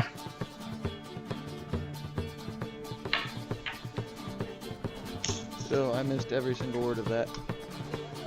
Love you too. Just so So basically, there's just a long, narrow tunnel with water in it in front of you, and an iron gate at the far side. Oh, let's go see what's on the other side of the gate, because more than likely these people are going to have a pest problem that they're going to ask us to come clean up anyways. And don't forget too that this was also going to be a means for you guys to get in and out of the keep without having to fight your way in every time. This sounds like So you can get more people into the more people into the keep from the town. Sally forth. Okay, so as you guys get down to the end of the grate, you can see that years of exposure and neglect have sort of corroded the lock on the gate. You can use the key in there, but I need you to make a dexterity saving throw again, Toni. Boy. 6 plus 3, so 9. Never trust him with the keys. Okay, so the key breaks off in the lock. All right, I want to smash it. Okay. The key so or the go lock? ahead. You can go ahead and make a strength check then. Natural 20. Wow. Okay. Perfect. So you're able to open the grate with a loud wrenching sort of squealing of metal noise, and then the grate falls forward into the stream below, and you see that you've caught the attention of some raiders who were checking out the the stream before they heard the noise. This is what I wanted. Holler back to the group. Hey, it's time for some murdering. I would like to go charging into battle. Okay. I can't control myself, so. So, what order do you guys want to be in the tunnel? You're assuming that you all sort of follow Toni through to the end. I was bringing up the rear. Okay. I'll go after Toni. All right. Yeah, I'll go as far back as I'm available. It would be safe to say I'm right in the grate now. Yeah. All right, so let's go ahead and roll initiative.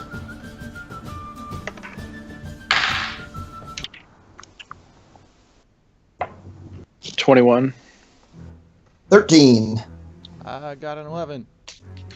10. 10, okay. So let's see. This guy gets... He has a 1, all right. And the kobolds have an 8. All right, so, Leovan, it sounded like you went first. Yep. But, what did you have? A 21? 21. Okay. And who had 15 to 19?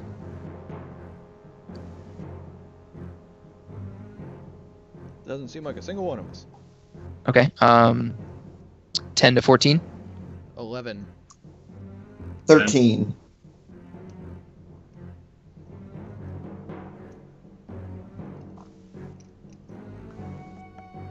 Okay. So Leovan, you are first. It's there's not really much room to get past people in the tunnel, so it's gonna take you. It's gonna count as difficult terrain to try to move through the party to get out of the tunnel, which means that it takes 10 feet to move 5. Okay. Or just deferred. Or what I could do...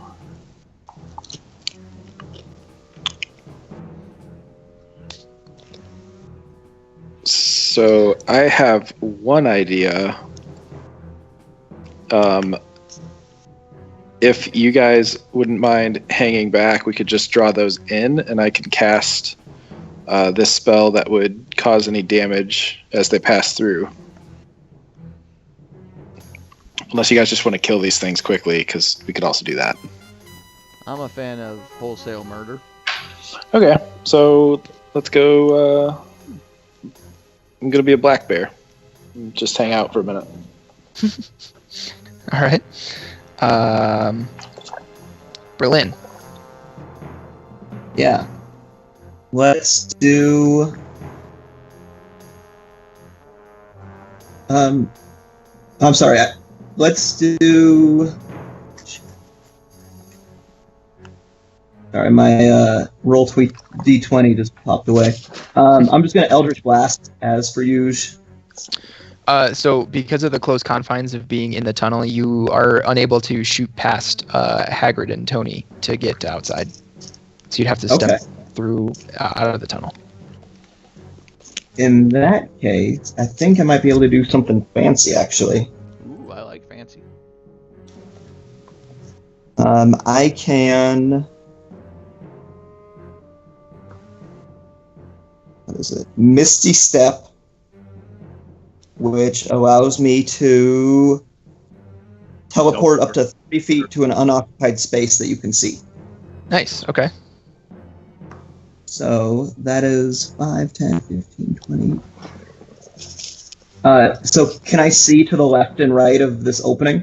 I would say not the immediate squares, but these ones here. So like the one that's second out from the opening. You can kind of see like in a triangle. I think I'll go there then. But it's not letting me move my dude. Oh, sorry. Go ahead and ping where you want it. Okay. Let's do this one right here. Okay. Alright, and then I'll follow up with an Eldritch Blast to Okay. this guy and then this guy. All right. So that is 13 and 12. Okay, so you missed the first guy and hit the second one. Okay. That one did 13 damage. Okay, which one was the second one again? This one. Okay. All right, so that one is dead.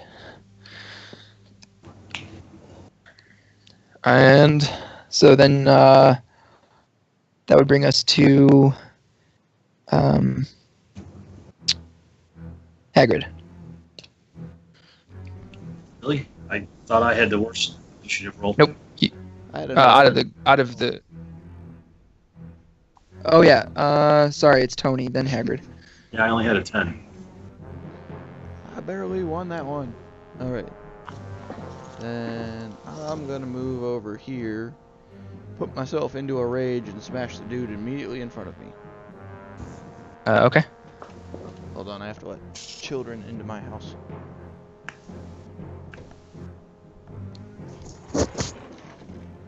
Where did Caden go? In the house somewhere? Why? Because he's like, I'm trying to get his attention. Come on, get in. Alright. 8, 9, 10, 11, 14. 14 does hit. Alright. And I will roll a d12 for damage. 6. Okay, he is not dead. I'm smacking him again. Okay. 19. Hits.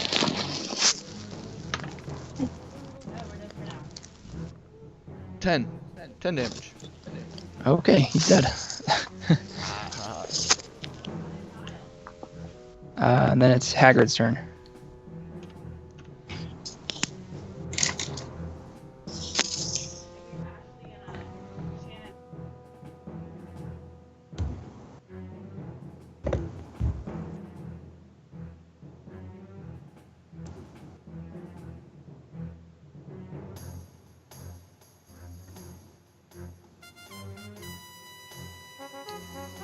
That's my 30 feet of movement. And am I close enough to hit this? Yeah, I'm kitty corner from him, right? So I can hit. Yeah, you can hit him if he's kitty corner. All right, gonna swing at him. And that's a 22.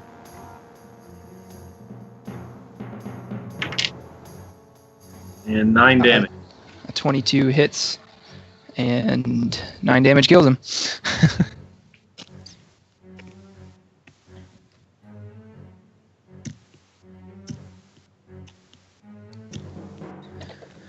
All right. Did you want to cast a spell as a bonus action? Nope. Okay.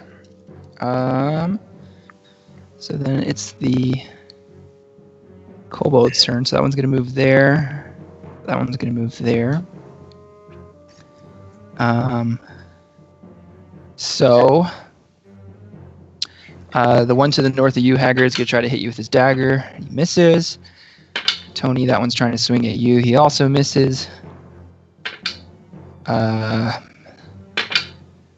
Okay, and then Berlynn, this kobold is going to nail you like directly in the face with a rock from his sling.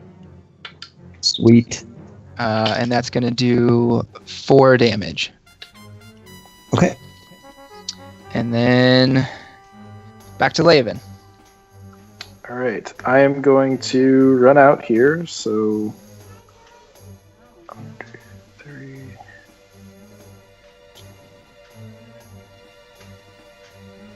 It's 15, 20. 30. Okay, so I can get to here, and then I'm going to attack this guy. Both bite and claws, because I get to do both. Okay. So it's 12 with the bite. Okay, that hits. For 8 damage. Okay, that kills him. There's a guy in front of you, right? Yeah, the one straight ahead of me. Okay. And then a 6 with claws. Okay, he's dead. No, I'm sorry, like a 6 to hit. To the other one? No, with the same guy. Because I get to... Yeah, he died from the bite. Oh, gotcha. Oh, so then I get to attack with my claws on the other guy, but it was a 7 or 6 or whatever it said. So yeah, that's a miss. So okay. He's seeing you eviscerate his buddy with your mouth. He narrowly avoids your long claws. And then Berlynn, it's your turn. Okay. Let's fire off at this far dude. Okay. Followed by that one. All right. All right. And I've got... Jeez, I'm not doing it. 9 and then 17. Okay, the 17 hits. 17 did 6 damage. All right. So that killed that one. So then you have your bonus action. Bonus, let's get the last 2 guys. Hope for a hit. 11 and 11. Both of those miss. Yeah. Alright, that'll do. All right. Then it's Toni. Alright, well, I'm gonna run up, stand on a corpse, and smash Kobold. Okay. Natural 20. Okay, that hits. Oh, yay. 1 damage, so double that to 2 damage, plus my 3, so 5, plus my 2 for raging, 7 damage. Okay. He's dead. Good. And since I can't do another attack, either way, I'll just run over here and stand in this corpse. Okay. Hagrid, you're up.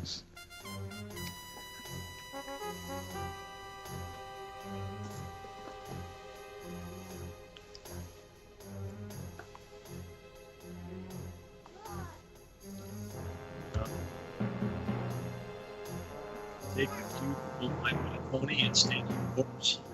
Okay. And that last. Is he occupying the same space as Toni? Yeah, Where that's is he? okay though. Am I? Oh, I just didn't see him. It's all right. You're so large and Tony's so small. You can't stand over him. Yeah, I can actually traverse underneath most other creatures. Yeah, that's fine. alright, so that is a 26 Okay, that'll hit. and 8 damage. All right. So that is the last kobold. How do you want to do this? These are the winged things? These ones aren't. These are just lizard people. Oh. Okay.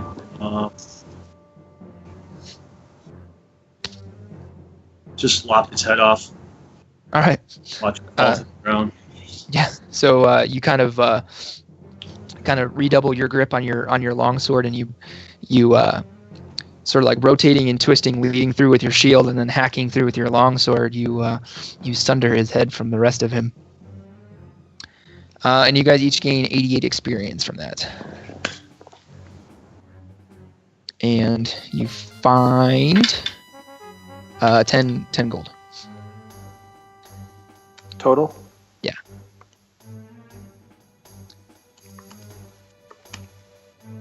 Makes it All easy right. to put it all up. Makes the gold easier to divide up later. Yep. Alright, did we need to do anything else out here? No, that's it. I'd So say scout ahead a little bit just to make sure no other patrols were alerted. okay. Go ahead and make a perception check. I can do this. So maybe not the best scout, I'm guessing. No. I got a 12. Okay. That's actually so. As best you can see, and you feel fairly confident about this. You don't see any other raiders anywhere nearby. It seems as though most of them are focused on keeping people from entering the castle via the main gate. Okay. Share and be nice. You understand? All right. So, do you guys need a break or anything? Nope, I'm good. I would I think I'm survive. All right. So then, as you guys walk back into the keep through the tunnel, Governor Nighthill comes running down the stairs from the parapet, absolutely out of breath and completely besides himself in fear. And all he can really shout is, "Dragon, dragon, dragon!"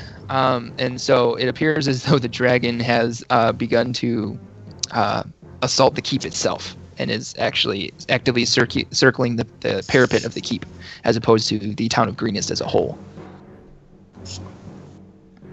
So do you guys want to run up there? Well, without a long rest, I can rage no more. I am exhausted. Okay. I'm guessing. Yeah. Do we have time to sleep, or is the dragon just gonna like? The dragon is like actively murdering people on the parapet. That's a good time for a Yeah. nap. You gotta go Bye. out sometime. I think we just got to do it. Yeah, you'll just have to deal without raging. Okie dokie then. Did you need healing? Did you need healing? Not quite yet. Still at a third. Didn't take any damage that last round, but I am wholeheartedly vulnerable now because damage is no longer halved to me. Welcome to my life. I am now spongy. All right. So as you guys arrive atop the parapet,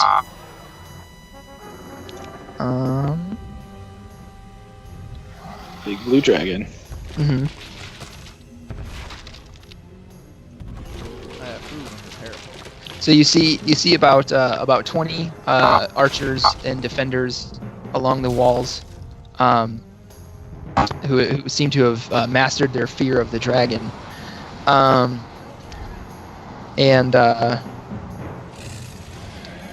So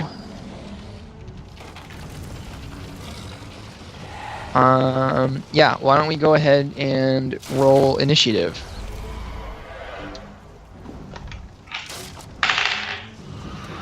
Natural 1. 5. I got a 9. 16. All right.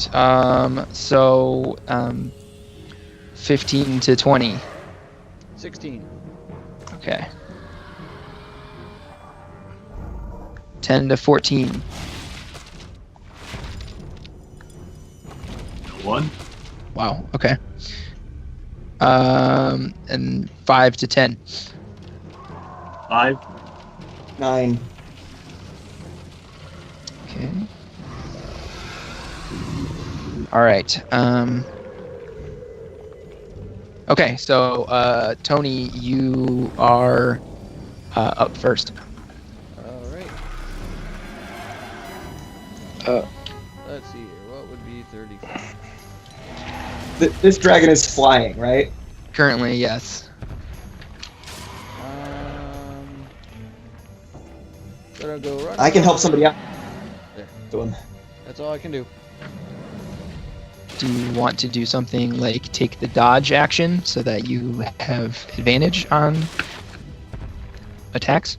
Sure. Or you have your attacks against you are disadvantaged? Yes. Okay. All right. That brings us to the dragon himself, and he is going to breathe his fire attack, and it's gonna make a line of fire that's about 5 feet wide and run from where he is now, and basically he's going to just absolutely incinerate these 3 defenders here. and then he sort of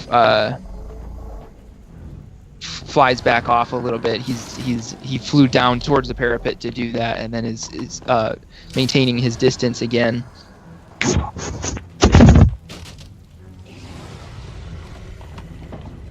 And then that brings us to Berlynn.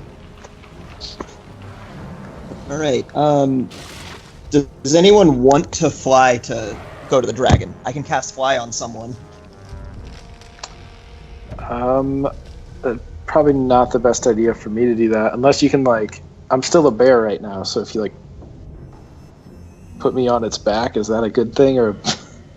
So he can cast fly on you, and then you can choose to fly as far as it's your movement then from there. Yeah. Okay. Is that a concentration spell or no? It is. It's a concentration, and it lasts for 10 minutes. You know, I'm probably going to lose concentration, and then you're going to fall. Yeah, that's what I was just thinking. So we're saying get on his back. You know what? I'm just going to hex him. Hex the dragon. Okay. So that's curse a creature. It takes an extra 1d6 necrotic damage from your attacks. Has disadvantage on ability checks of a type you choose. And that's all that's relevant for that. Okay. Is that just something that happens? Yeah, it doesn't look like there's any kind of anything. There's no save or anything like that? It's page 251 of the player handbook, which I don't have in front of me. Yeah, I'm looking. Hang on. It's called Hex. Yep. Of course, it's not online. Here, I've got the online one.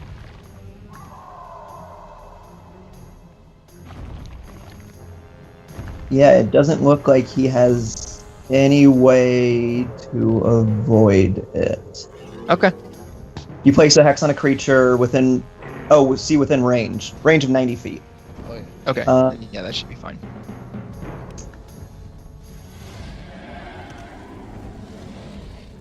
And I'm going to choose that he can't do any history checks. Okay. 'Cause that seems relevant. Alright. And then for my second action, I'm going to blast him. All right. So that gets me 12 and 24. Okay. The 24 hits. 24 hits. So I'll be doing 6 damage and let me roll another d6.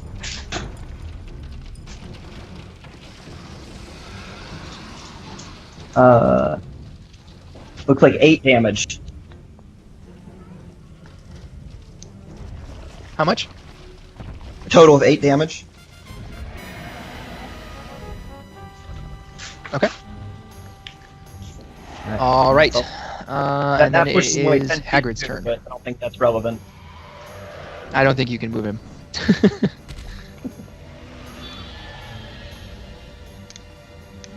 You said it was my turn? Yes, Hagrid, it is your turn. I stand there and I watch the dragon. Okay. Do you want to take the dodge action or anything like that? Sure, why not? Dodge, price, Okay. but it's all the same. All right. Forgot about this. Okay. Leovan. Alright, I'm going to revert back to myself because I don't do a lot of good as a bear right now. Okay. And then, let's see, this turn I can't do that because that's, I can only, up to level 2, right? Yeah.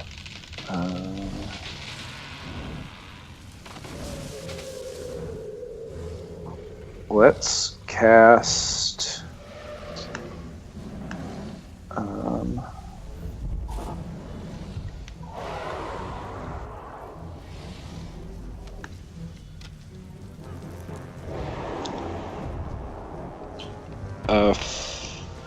Fairy Fire on the dragon. Okay. So that we have advantage on attacks.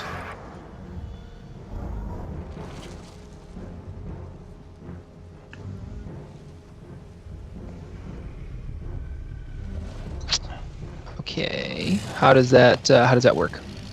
It like lights him up. Let me look up the better description because I was going by the other one.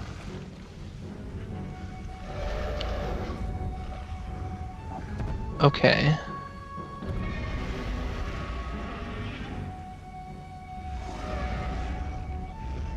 Oh, okay. All right, I see. So yeah, basically, you guys have advantage on attack rolls against it now. So he's like all glowy now. Yeah. Yep. Okay. And a lot of returns or moves. All right. So then a couple of these guys are gonna take shots at him with their arrows. One's gonna miss, and so is that one. So you see a couple arrows just go screaming off past the dragon, and then that brings us back to Toni. Still flying, so I couldn't hit him even if I got close to him, could I?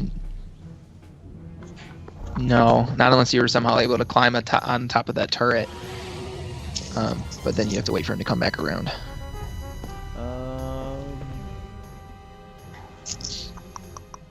Yeah, there's like nothing I can do. Absolutely nothing. So I will be dodging again. Okay. Sorry, I'm looking at something real quick. Should we have spread ourselves out a touch? Probably not a bad idea. Well, he still has to recharge his breath weapon before he can use it again. Oh, perfect.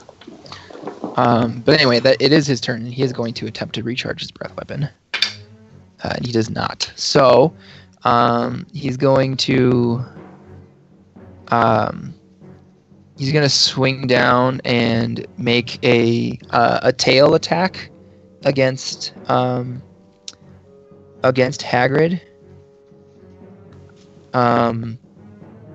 And that is at a disadvantage because Hagrid took the dodge action. So a 14 misses, right? Absolutely. Okay, all right. So as you see this huge blue dragon, turn sharply and swing low over the parapet, you're able to just barely kind of step out of the way of its tail as it comes swinging by, and it was so close that it leaves kind of a cut in the parapet, in the stone of it from where its tail swung through, and then it's gonna keep moving off this way. And that's not what I want to do. Start turning to keep, circling the keep, and he's gonna make a wing attack on his way up against that defender there.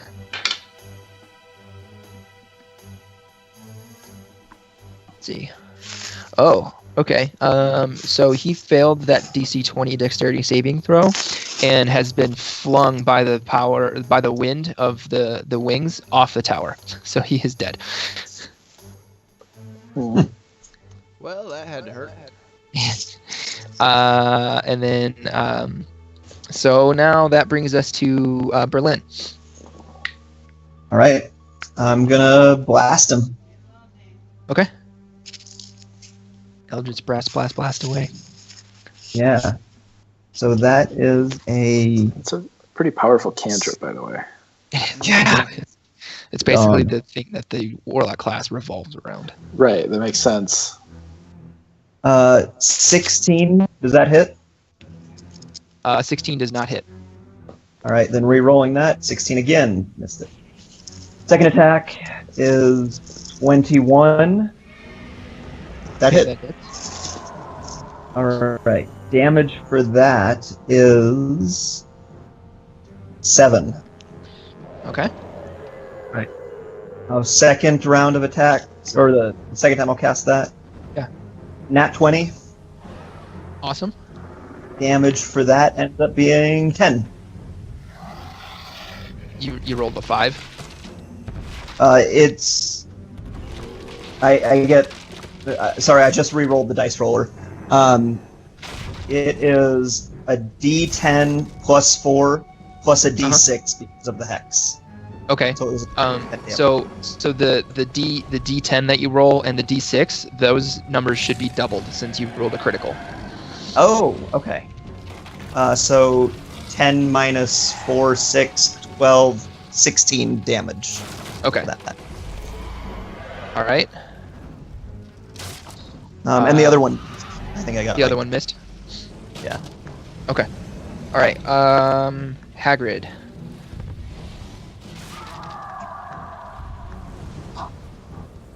I'm assuming that where his tail struck the wall, there are some pieces of debris lying on the ground now. Yeah. There's some small stones. Is there anything that I can pick up and wing that would? Do you have any mass close enough to do damage? Sure. Right, then first of all, let me assume that the dragon has flown away further than I can reach now. Yes.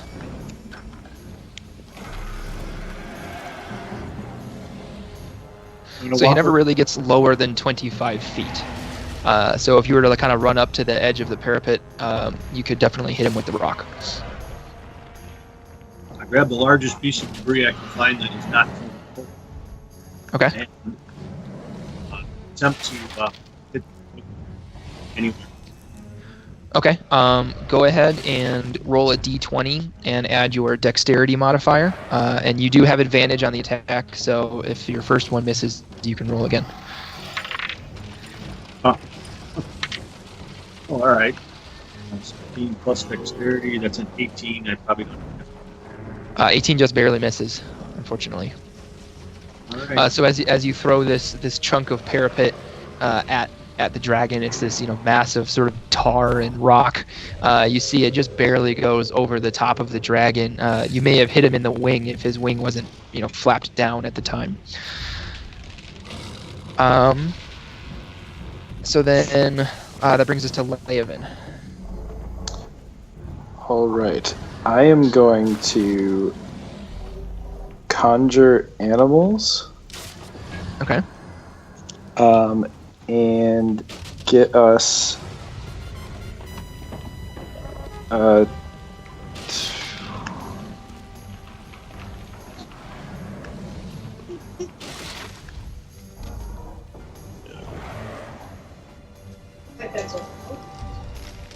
two giant vultures. Okay. Let me get tokens for those then.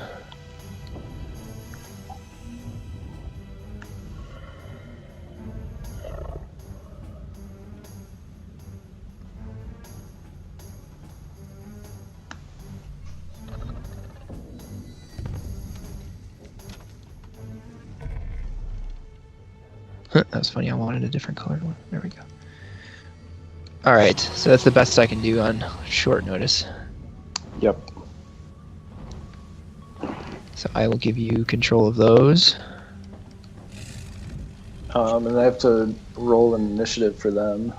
Oh, okay, sure. So it's a 9.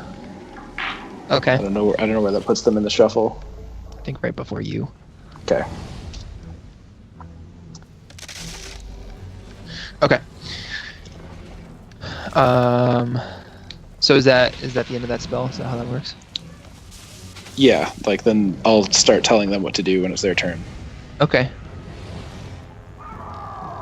Where All right. are They're out here, off to the right. they? Okay. You can move them to where you cast them at if you want to. I just put them Okay. in place. All right, and then you have a bonus action. Okay, bonus action. I am going to poison spray the dragon. Okay. So 14. That's gonna miss. Okay.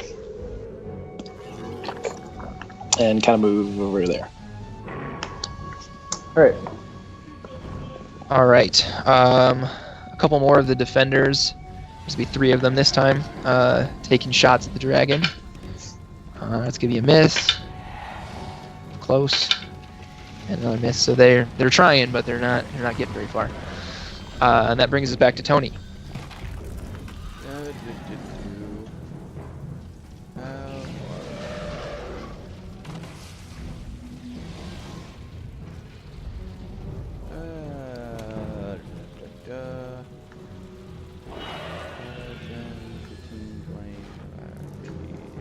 I'll go over here.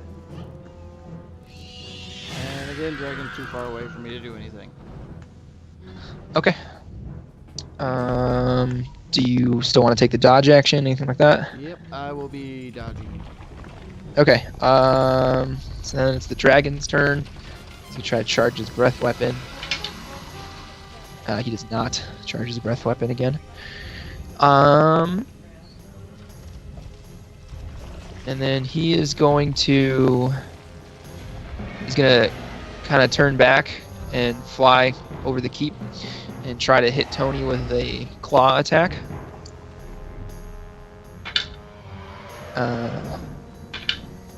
Okay. What's your AC, Toni? 16. Okay, so that does hit. And that's going to be...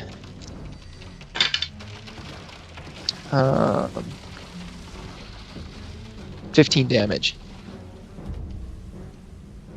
I am below half. Okay, and he's going to finish his move action to go this way. And then it is Berlynn's turn.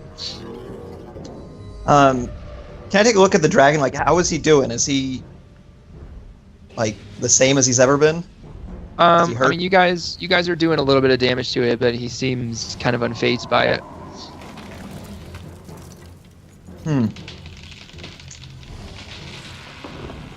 Okay, well, I have nothing else I can really do other than blast him. Okay. He still has we still have advantage on him from the fairy lights. Yep. Yep. Nat 20 and 26. Okay, both of those hit. Don't forget to do critical damage for the nat 20. Okay.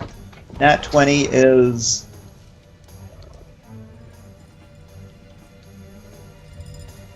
28. Okay, and that's with the hex damage? Yep. Okay. And then the other one is 15. All right. Now the dragon... He doesn't look physically injured, but he kind of gives you a look as those blasts hit him, like, come on, man, fuck you. Okay. So then you still have your bonus actions, right? What was that? You still have your bonus action? Yeah. I'm actually gonna do something different now that I think about it. Instead of blasting him again, I can telepathically communicate with anything within 30 feet of me. All right. Even if I don't speak their language. He is going to be, with the fact that he is flying above the parapet and your distance from him, that's going to be a little too far. Okay. Is it possible to run a distance and then do it, or is it still too far? Yeah, you can move and then take your bonus action. Let's see. I think if you blast him again, he might be ready to give up. All right. I'll give him one more blast. We'll try this communication thing next round. Okay. Blast 22 and 16. Misses. So one of them hits. All right. So that one is. We got 8, 12, 15. All right. All right. That was some pretty good work on him that round. Hagrid, it's your turn. Well, since I still can't do much, I'm gonna find another stone to try to. Okay.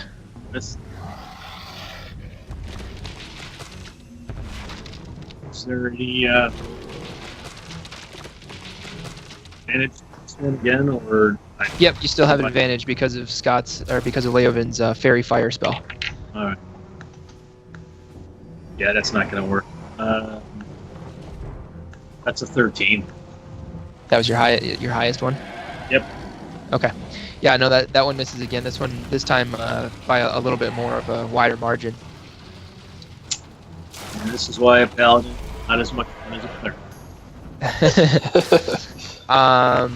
All right, Leovan, it is the time for your vultures to go. So I'm gonna tell my vultures to go and attack the dragon's tail, because that's all they can reach.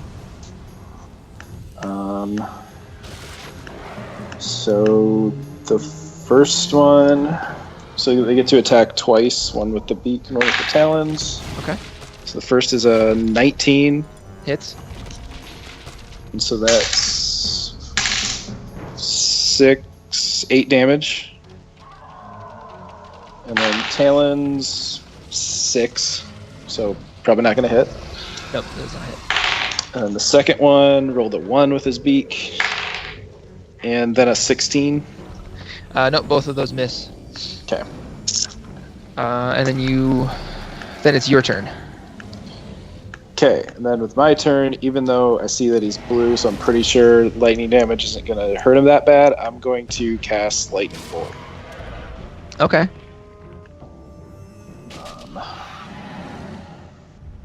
So that I make a 100-foot lightning bolt, which will go on forever, but right at him. All right. So he has to make a dexterity saving throw. Okay. That is a 19. Oh, sorry, that's actually a 24. Okay, I'm guessing he saved it then. So yeah, that sucks.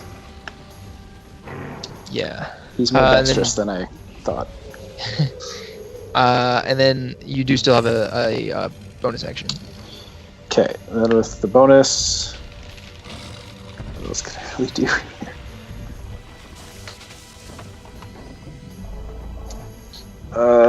Let's get another flame sphere.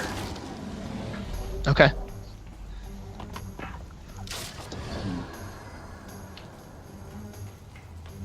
Whoop. That just tried to give me a fire truck. That worked.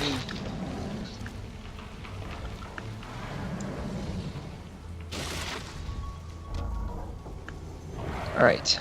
There's your flaming sphere. Okay, and then I'm going to push that at him.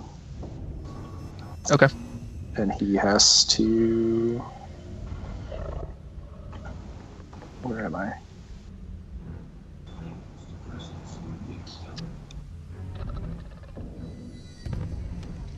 Dexterity saving throw, so... Okay. Okay, so that is a 11. So he takes 2d6 fire damage. Okay.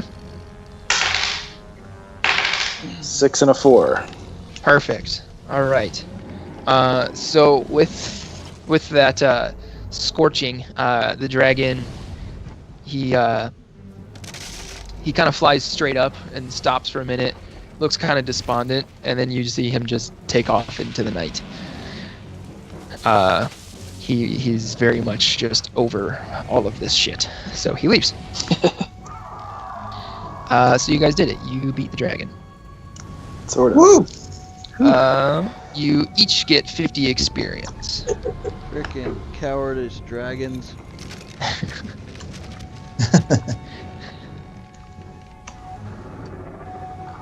All right. So, nice job, gentlemen.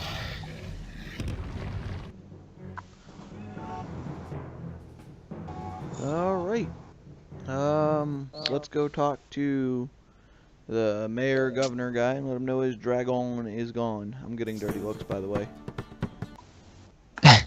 Yeah. So as you guys return to the keep, Governor Hill just comes running right up to you.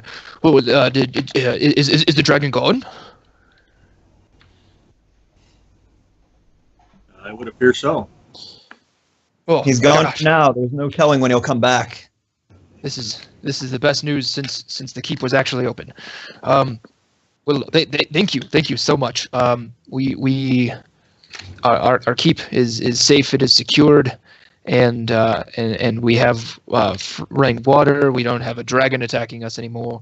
I cannot thank you enough for your services. Then he says, "I hope you'll excuse me. I have not slept in days now. I'm going to take this opportunity to rest." And you see him return to his little podium area, his raised platform where he has a bedroll and a pillow, and he lays down, and as far as you can tell, he is immediately passed out. I follow suit. This is a good opportunity because it is about 1 a.m. now. It is a good opportunity for you guys to take a long rest if you need it. Yep, I'm gonna take a long rest in front of the fire. Okay, and this is probably also a pretty good stopping point for the day if you guys would like. There's still a lot left to do. So Yeah. Yep, that works for me. Sounds like Tony's going to need to. Yeah. Recover my hit points, be able to rage again. Yeah, it'll be nice. Plus, I'm running out of spell I get slots. through. So what was that, Hagrid? It sounds like he has his own dragon there to deal with. Oh, Leovan, did you say you're out of spell slots? I'm getting there. Oh, okay. I Well, you'll used get a those lot of back them. then. Yeah. And what do we say? We each get 25 gold. That would be dividing it evenly. All right. Oh, that wound up nicely. And experience, I have us at 14,563.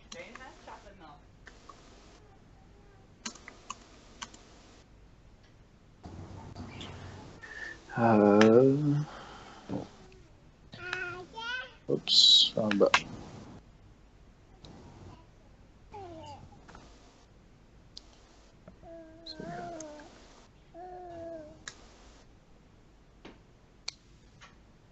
What'd you say it was, Mike? 14,563. For some reason, I have 657. I have 470? Wait. Hold on. We had 9 different encounters that got us experience points. Is that right, Corey? I believe so. Yes. All right. I like Dan's number better, so let's go with that one. I have 2 82s, 2 50s, 2 100s, actually 3 50s, 63, and an 80. I think the 80 is supposed to be 88. Yeah, I got 515 this time. All right, hang on a sec, I feel like I'm gentlemen, doing something wrong. All right, so 2, 4, 7. Yeah, it should end in a 5. all right, so here I'm just gonna go through one by one here. So the first 2 battles got you 162.5 EXP each. What? I thought those were both 82 each. No, I'm sorry, like they got you a total of 162.5 each. Oh, okay. Well, that's a little bit different. So I would round that up to 163. That's what I was rounding up for those. Okay. You each got 100 for the next one because it was 50 for the encounter and 50 for bringing Linon's family to the keep. Right. I missed that one. Okay. That's where I separated them, so that's where I got them one of the extra 50s. Okay. And then let So me we're at 263 so far. let me grab the EXP numbers for those other ones. Okay, so that's 200 plus.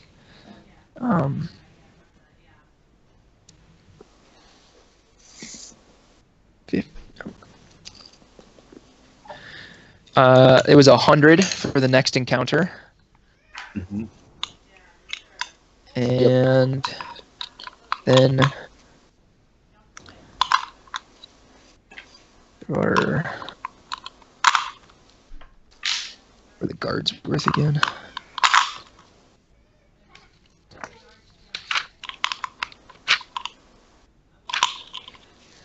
Guards worth 25 also.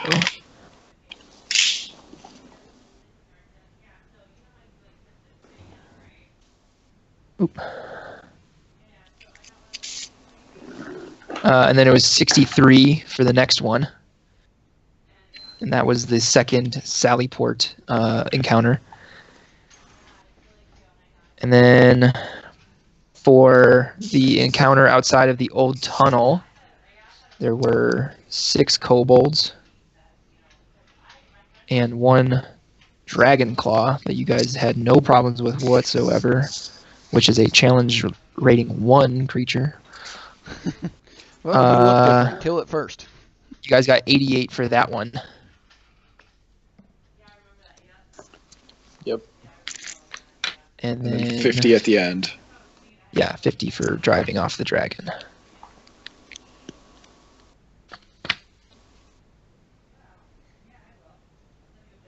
And you guys got lucky that just a shade under 10 of those defenders were killed, because if so, then you would have received only half. You'd receive 25 each. Ouch. Yeah. So what? That puts us at 564.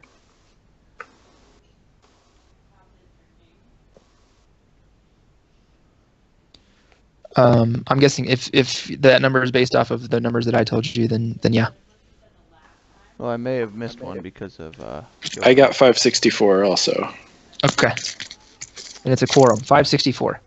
Okay. All right. All right, gentlemen. So that was the first session of Horde of the Dragon Queen. Nice. Horde. Hopefully you had fun. I know that some of the combat was a little easy, but hopefully it was still engaging for you guys. Oh, Oh, absolutely. Yeah. And I feel like that was kind of the point a little bit, that it was a little easier at first. Yeah. It made a very good kind of gauge session. Okay. Good. All right, guys. That's all I've got. If you want to hang around and talk, then we can definitely do that. But as far as the session goes, and if anybody needs to go, then that's it. All right. I will see you all later. Have a good one. Yeah. Sounds good. Take it Good to easy, see you. Phil.